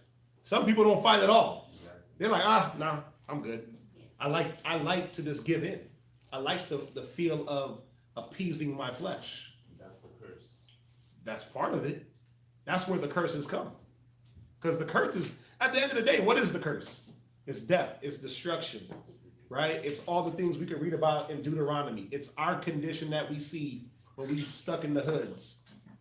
When the example that we have for our women are the Cardi B's and Nicki Minaj's. When all you can say, oh, LeBron James, he's the role model for a black man. He's the only role model. He's the only thing out there we can look at. LeBron and the basketball players and the football players. That's crazy. That's a cursed condition. So the curse is more than just one thing. It's a condition of the mind. When you read in Isaiah, the first chapter, where it says the whole head is sick, right? From the top to the bottom, everything. Not knowing your master, not knowing the Most High, that's a curse. You see that? So it's a total desolate condition. Not knowing your heritage. We walk around America calling ourselves 50 million different names. Line 10 black people up and ask them their nationality. Somebody's going to say black, that's a color. Somebody's going to say African American. Someone's going to say Christian. Someone's going to say Muslim. They're going to give you all the answers except for what their nationality is. But we don't know. That's a curse. Read on. And how much shall it yet bring forth until the time of threshing come? The time of threshing is when you gather that crop that's grown. How much wickedness can one man propagate if it goes unchecked? Well, we see through the lineage, through teaching, you teach righteousness or you teach wickedness. And righteousness can spring up. We see it all through from Abraham, all the way Isaac, Jacob, the 12 sons. And we see a little bit of filth and wickedness sprinkled in between, right? David, Solomon, the righteous kings, the wicked kings. We see all these different things, right? And that's what we're trying to come back to, is that righteous side. You see that? But it's all about what? Not being like Canaan and continuing to be wicked, but little by little, the Most High is checking you and you say, oh man, okay, I see what's going on here. Let me acknowledge. Let me have some recognition. Let me take, let me do what David did. Let me repent. And hopefully the Most High, you know what I'm saying, I can be received back into those good graces. Drop that, go back to Genesis 9. Hope y'all are following me on this. Everybody with me? Go ahead, read on. Genesis chapter 9, verse 23. Right, go ahead. And Shem and Japheth took a garment and laid it upon both their shoulders. Right. And went backward and covered the nakedness of their father. Right, so obviously seeing their father uncovered was a huge no-no. They walked backwards and just dropped a covering on them. and said nothing about it. But Ham, it's not what he was on. What's that? That's another way of showing that Ham knew you weren't supposed to look at your father's neck. Right. He knew that. He knew that it was immoral. Mm-hmm. And again, we might think like, oh, it's not a big deal. It is a big deal. Right? After a certain age, I say it all the time, man. Yeah, you might, you got mothers, they give birth to a baby, and the newborn baby that don't know nothing, they're not conscious of anything. Yeah, you might jump in the bathtub with them or jump them in the shower, right? But when that baby turns a certain age, when they can point and poke at things, no. You don't shower with your kids, right? You don't let, I got kids that are kind of close to the same age, right? How old is, she's 2, the boy, Manashah, he's 3. I don't let them bathe together, right? When I'm bathing one, no, you got to get out. Get out the room, let her get dressed, let her bathe, right? Because you don't want to teach that oh, it's okay for you as a little boy to see your sister naked, right? Because then what is that gonna breed in their mind?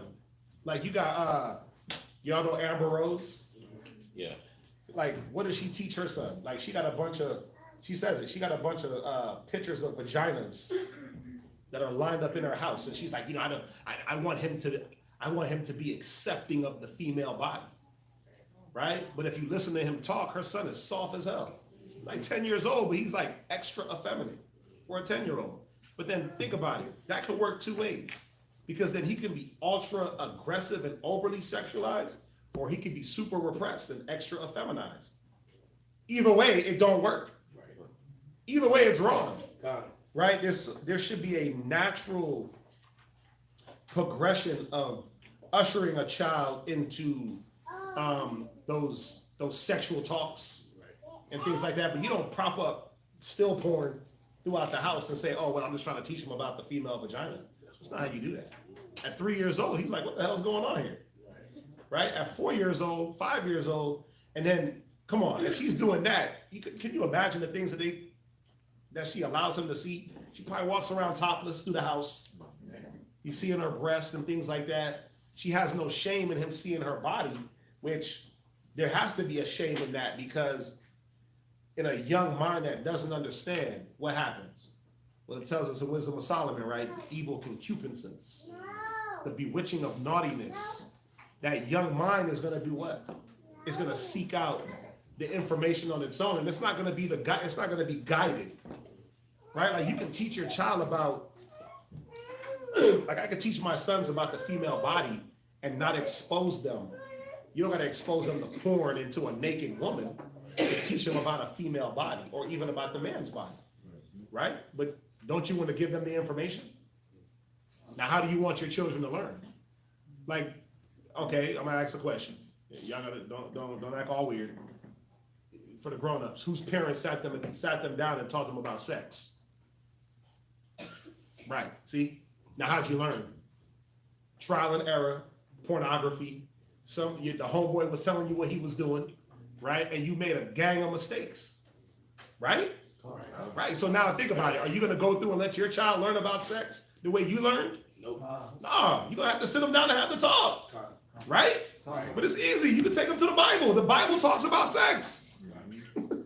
Because what is sex? What does it talk about? Marriage.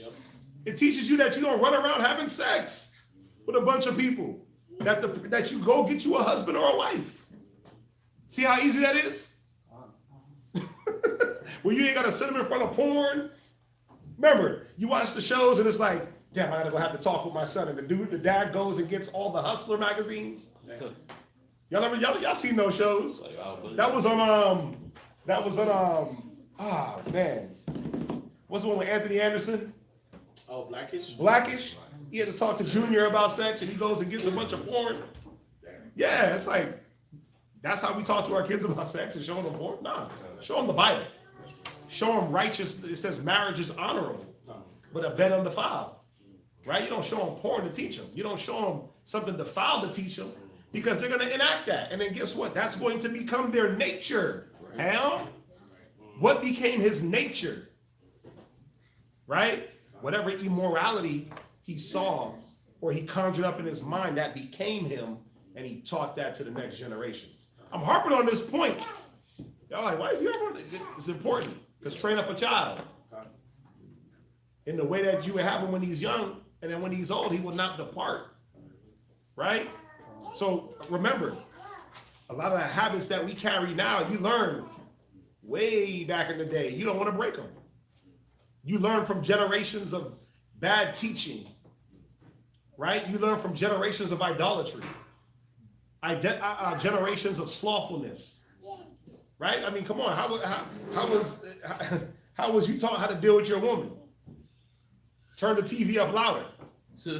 That's right. You see that from granddaddy and them. Ignore her, turn the game on, turn it up, get me a drink. Woman don't say nothing. That ain't how you deal with problems, because they don't go away like that. They didn't teach you to put the remote down, shut the TV off, put the phone down, hear her out, give her a response. Right? But we got to teach that now. Right? Communication, problem solving, sacrifice. Right? These things, I mean, that's what the Bible teaches us, right? Not to turn the TV up and ignore her. You see that? So, but how does that go for a generation? Read on. And their faces were backward. Right? And they saw not their father's nakedness. They didn't see him naked.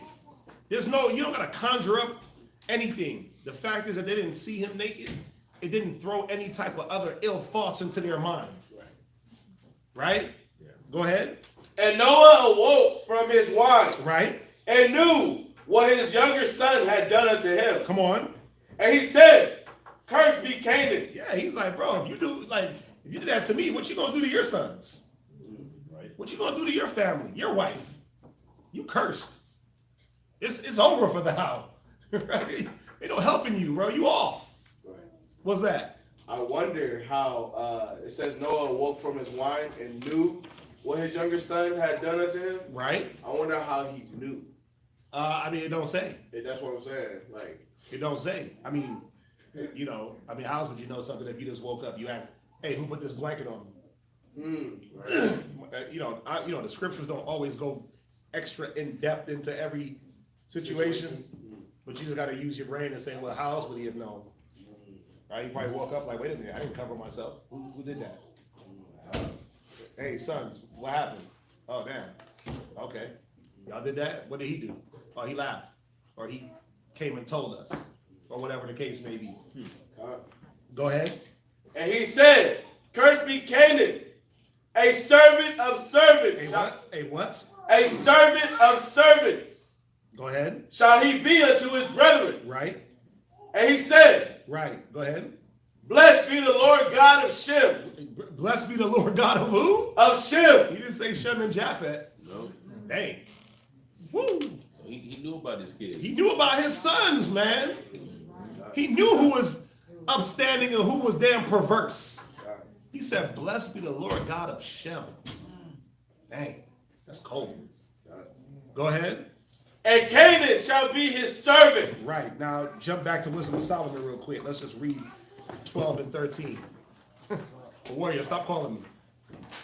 This little girl, man.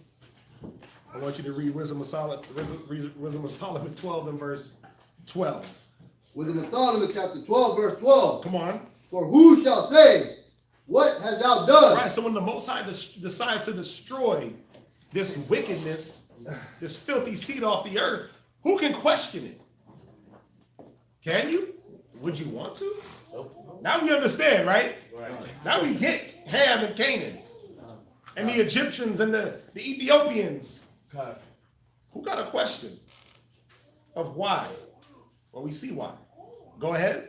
Or who shall withstand thy judgment? Go ahead. Or who shall accuse thee for the nation that perish? Yeah, man. You can't accuse the Most High for a nation that perishes because it's based on their works. So when he said they're like spittle, you know why? Because their works are trash. Their works are like spittle. You spit on their works.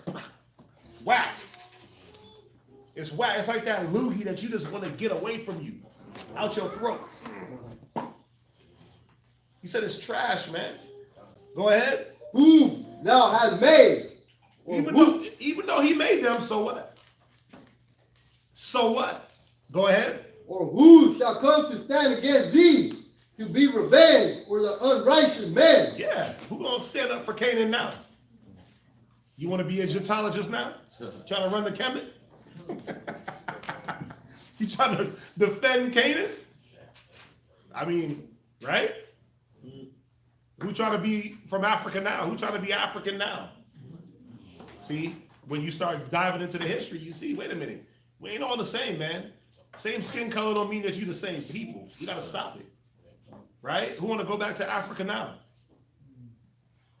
Good. Right? Go to Romans. You got something? Go to Romans real quick. Go to Romans 9:21. Romans chapter 9, verse 21. Yeah, you got to be careful what you're asking for.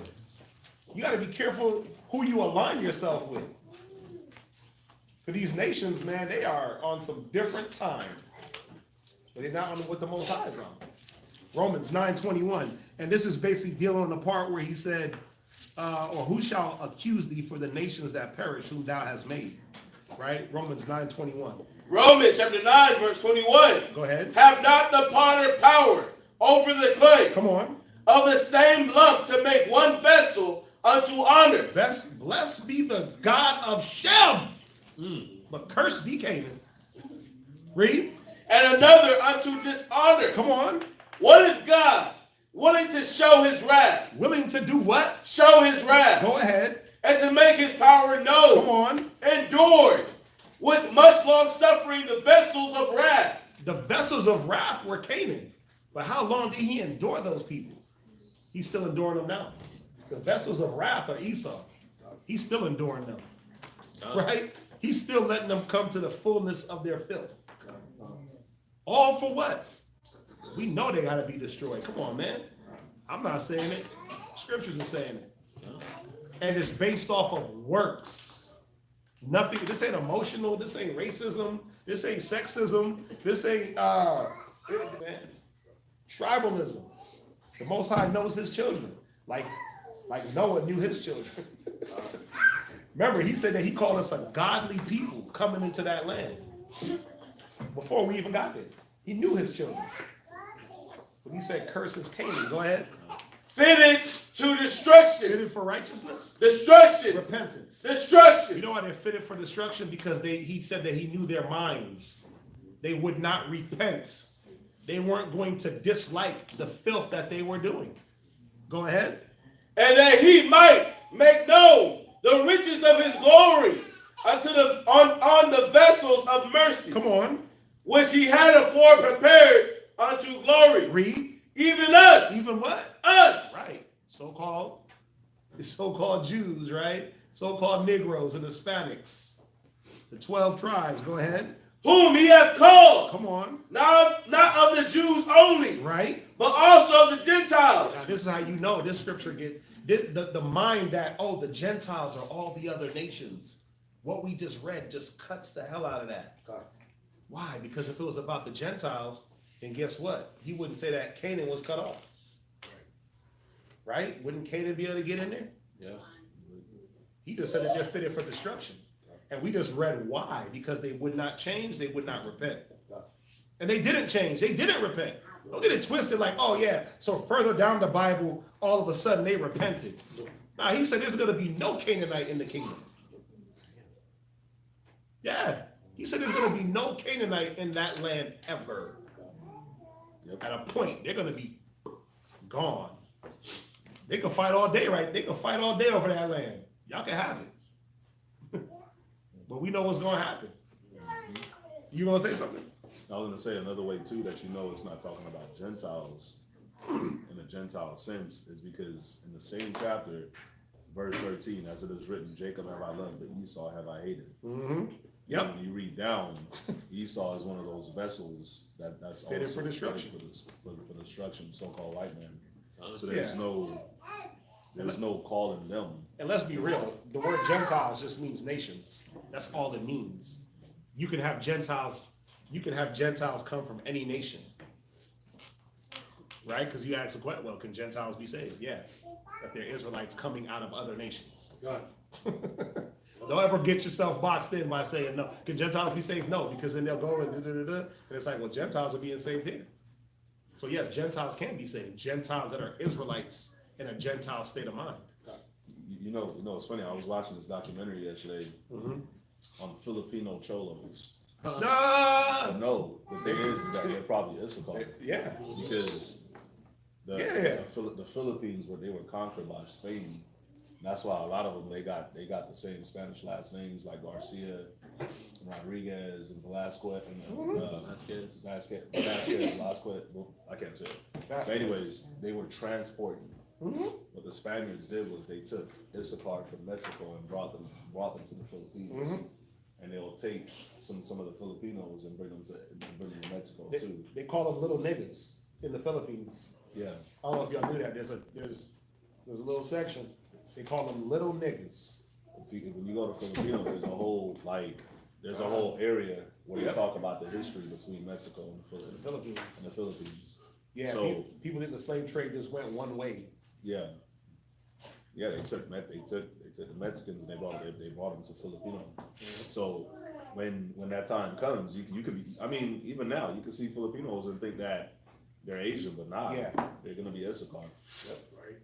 So, yeah, it's a documentary on YouTube. You can watch it. Yeah, I met two yesterday that one looked Filipino, the other looked just straight up Issachar. So everybody understand? I mean, listen, this whole chapter talks about Canaan, but then 14 down goes into the Most High and His mercy. So we're not going to touch on that. I mean, we can in another class, but I just wanted to bring these things out about the Canaanites so that nobody thinks like, oh, the Most High just hates people for hating them for no reason, and He's killing people just to kill them. Because you hear that a lot. Oh, I can't read that Old Testament. God is just killing people. No, people are killing themselves. Right? Go to real quick, last scripture, just to cap it off. Wisdom of Solomon, chapter 1, and I want you to read verse. You know what I want. You know where I want it, right? 15. Yeah, you can read that. Wisdom of Solomon, chapter 1, verse 15. Right? For righteousness is immortal. Come on.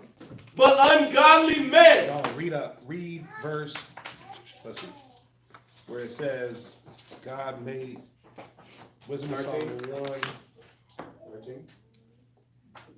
12. Wisdom of Solomon, chapter 1, verse 12. Seek not death in the era of your life. Go ahead. And pull not upon yourselves destruction with the works of your hands. Go ahead. For the Most High made not death. See, the Most High didn't make death. Man created death through His works. Read. Neither have He pleasure in the destruction of the living. Right, that's why He said He gave the Canaanites a chance to repent. They didn't take it. Nope, we want to keep drinking blood. Nope, we want to keep sacrificing babies. Go ahead. For He created all things. Right. That they might have their being. Go ahead. And the generations of the world were healthful. At a point they were until that evil grain of wickedness start to spring up. Go ahead. And there is no poison of destruction in them, nor the kingdom of death upon the earth. Read.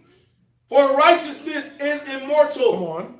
But ungodly men with their works and words called it to them. What type of men? Ungodly. Go ahead. Men with their works and words called it to them. Yeah, they called death to them. Go ahead. For when they thought to have it, their friend, come on, they consumed to naught. Read. And made a covenant with it. Yeah, they made a covenant with death, man. Go ahead. Because they are worthy to take part with it. Yeah, and it's all because of one's works. So the moral of the story is don't be like the Canaanites. Any questions before we close it down?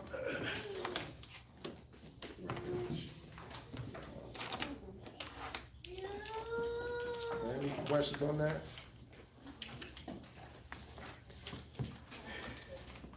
Right. Figured there wouldn't be. That was straightforward. I mean, Right. Can I say something real quick? Yeah, what's that? It's very kind of beautiful, where it says, "For God made not death, neither had he pleasure in the destruction of the living. For he created all things and all that, and righteousness is immortal, but the ungodly men with their works called into them." Mm-hmm.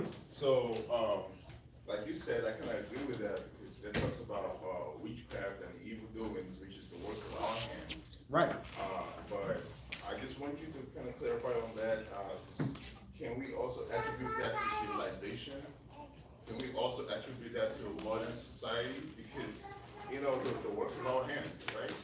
When you say civilization and modern society, are you talking about like what aspect? Because as we've evolved, so to speak, right? Are you saying like technology? Yeah. Technology, the laws of the land, because it pleased Right. the Lord and all that, and the result of all this, you know, coming from Africa, I can actually relate with this because, you know, the whole wickedness and the ungodly man and the works, right? And how it all brings death to the family, broken homes, you know, accidents, premature deaths, and diabetes, and all kinds of chronic conditions because of the works of our hands, right? And I keep asking myself, where does this come from, right? And it comes from the society where we live in, the civilization where we're surrounded in, and it's not God-fearing. Yeah. Because it's not God-fearing, the result is death, because his ways is life. Yeah. Right, so can we also attribute this to civilization and technology, like you said? You can. Well, and let me say this. Remember, technology ain't wicked unless you make it wicked. Yeah. Like, is a phone wicked? No. No. Right? It's only wicked if you use it for the wrong things. Right? So it always goes back to man and the way he goes about to do things, right? Go to Proverbs 19 and verse 21. Proverbs chapter 19, verse 21. And then somebody else get me Wisdom of Solomon, chapter 2 and verse 23. Read that. Proverbs chapter 19, verse 21. Come on. There are many devices in a man's heart. Go ahead. Nevertheless, the counsel of the Lord, that shall stand. Yeah, see, many devices in a man's heart. Now, think about it. How do we go about to appease problems? Well, it depends on what a man feels like is necessary for that time, but is that what the Most High says? Right? We might feel that, well, you know, I don't feel like dealing with my problems today, so I'm going to go get high. But can we read that? Is that the counsel of the Lord? Right? You know, she keeps talking too much, I'm going to knock her down. Punch her in the mouth. Shut her up. Is that the counsel of the Lord? Right? Where he says, husbands, dwell with your wives according to knowledge. So the counsel of the Lord is going to stand in a man's device. If it's not in the counsel of the Lord, that's going to fail us. Right? Man, there was another one. It's Wisdom of Solomon. Check this out. Go to Wisdom of Solomon chapter 9 and verse 14. Wisdom of Solomon, chapter 9, verse 14. This is what I wanted. Go ahead. For the thoughts of mortal men are miserable. See, that's the problem. Our thoughts, at the end of the day, our mortality is what kills us. We're not immortal. It says righteousness is immortal. But the Most High said our righteousness is like filthy rags. So our mortal thoughts is what destroys us. Because as much righteousness as you can think on, aren't you still being pulled by the flesh? By the mortal side? Yeah. We all deal with that. Go ahead. And our devices. Our what? And our devices. Our devices, or the things that we use to fix a problem, go ahead, Are but uncertain. they're uncertain. Because you can implement a device here and it'll cause more of a problem down the line. You see that? Perfect example. I'm overweight. You said something about diabetes, right? Well, what's causing that? The bad eating, the lack of exercise, and those different things. Well, you know what? I'm gonna fight my being overweight. There's a drug called Ozempic, right? It's a diabetic drug, But people are they can't even keep it on the shelf because people are using that for weight loss. What's the device for proper weight loss? Wouldn't it be moderation, a little bit of exercise? But before you can be moderate, don't you have to be able to be disciplined here? So nobody wants to fix the first problem, which is discipline. I want to be undisciplined, but still be underweight. But then guess what? Now that drug is going to cause another problem, a side effect, right? You read the drugs, you hear the commercials, may cause bleeding in the bowels, vomiting, suicidal thoughts. Yeah, it's craziness. Death. But it's like, I'm going to fix diabetes with a drug that might make me commit suicide? I might as well go work out, get the endorphins that make me feel good, be moderate, and be disciplined. Come back to the scriptures. The scriptures show us how to be disciplined. You see that? So our device, it may fix it for the moment. Yeah, you might cut weight in a month. But guess what? What's going to happen down the line? You got people dying off that Ozempic drug. You know what's happening to them? It's disrupting their bowels. And they're having internal bleeding because they're taking this diabetic drug for weight loss. And then guess what? People that need it for diabetes are dying. Ain't enough of it on the shelf. And then guess what? I'm gonna let you come. Then they have to clone the drug and make they gotta make like the bootleg Ozempic. The generic that's not as potent, that's not doing what it's supposed to do. You see that? So then you have this whole pharmaceutical crisis. You got people faking the drugs. I go into the pharmacy to get Ozempic because I'm a diabetic, but it's just Advil. Damn. As he would say, damn. Because you think you're getting your diabetes worked on or tamed or whatever it is, but it's just Advil. Then I die, and it's like, well, why'd they die? Oh, they got fake Ozempic or fake drug, or when it started from was what? Discipline. Right? But our devices are yet uncertain. Read on. Verse 15. Right? For the corruptible body presses down the soul. Right, so something that's corruptible is going to corrupt other things, is what it's telling us. Go ahead. And the earthly tabernacle weighs down the mind. So, you know what this is showing you also? What Paul spoke about in Romans 7. The corruptible body. Why is the body corrupt? Because it's subject to sin. Doesn't matter how strong your mind might be. Guess what? The body is going to give in at some point. Y'all see this? Your body is going to fail at some point. And then it's going to weigh down that strong mind. Go ahead. That muses upon many things. And this is the problem where corruption comes from. Instead of focusing on one thing, your mind is everywhere. Well, I'm dealing with this. I can fix it this way. I can fix it this way. Drugs, sex, alcohol, rock and roll. Right? I got all those 4 remedies, but damn, the Bible is like all the way, right? Tucked away. It's tucked away on the bookshelf collecting dust. Yep. But in my mind, you know what? I'm feeling down and depressed. Let me plug into some Adele, some old damn depressing ass music. Right? And then let me hit the bottle and let me think more on my depressing thoughts. Right. Which do what? Oh, and then let me take some antidepressants. But I'm drinking alcohol, which is a stimulant. I mean, ain't that confusion? What do you get from that is the point. What comes from that? I'm depressing myself, but stimulating myself, and it's all synthetic. All to appease feelings where I can just go to the source of antidepressant. I can do different things to get my anxiety and things like that eradicated the right way. Go ahead. Verse 16. And hardly do we get a right at things. See that? Go ahead. That are upon earth. Like the Bible is telling us we barely know what's in front of our face. We barely guess a right at the situations we have to deal with on earth. Wow. That's why there's so many problems in this place. That's why there's so many, you said it, broken homes. And you named all those different things, right? There's the microcosm of things, and then there's the world spectrum. But think about it. You go into a person's home and you could sit there and analyze it and say, well, damn, if you just implement this, this, and this, everything will be all good. But you got people that could be in their own home and don't know how to fix things.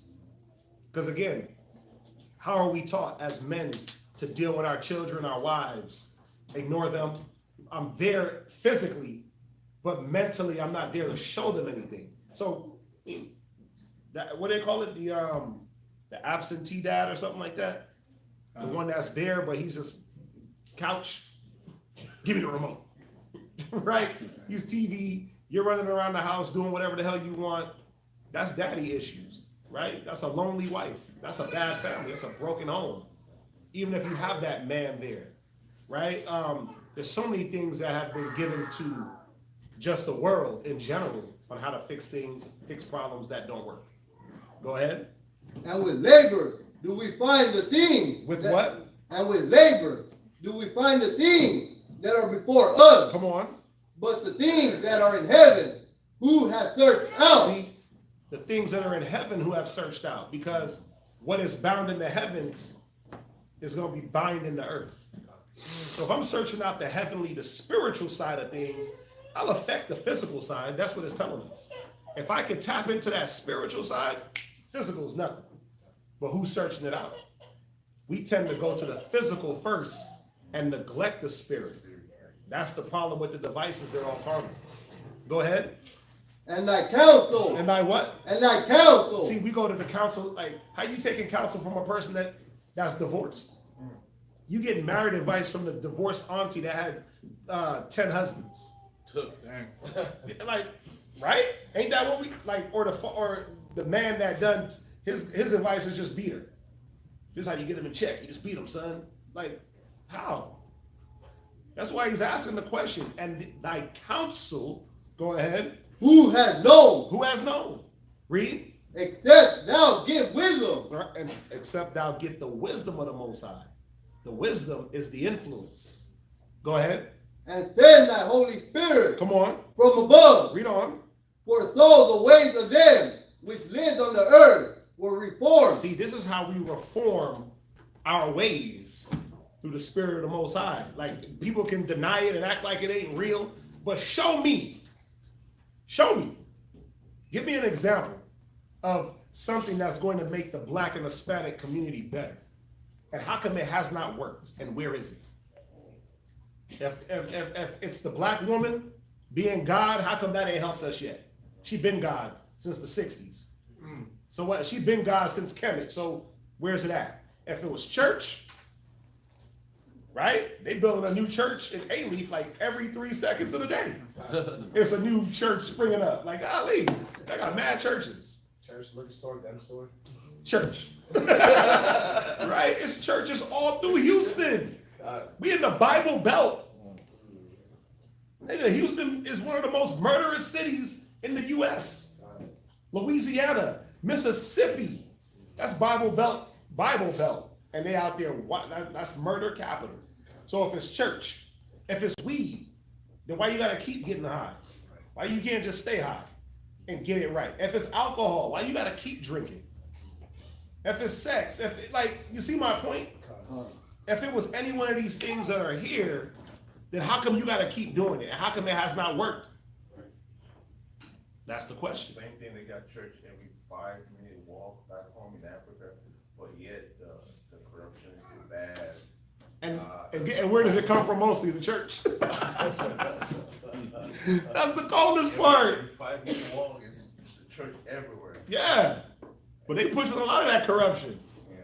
You see that? Yeah. Man, them Facebook churches that they show in Africa, they be wilding the hell out, bro. Yeah. They be out there. Woo. Read on. And men were taught these things that Right. are pleasing unto thee. See, when we go to the counsel of the Most High, we see what's pleasing to him. He'll give us the fix.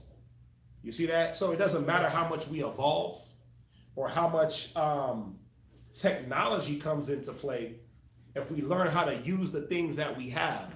Again, is food wicked? No. But if they put sugar in everything, that's what makes it bad.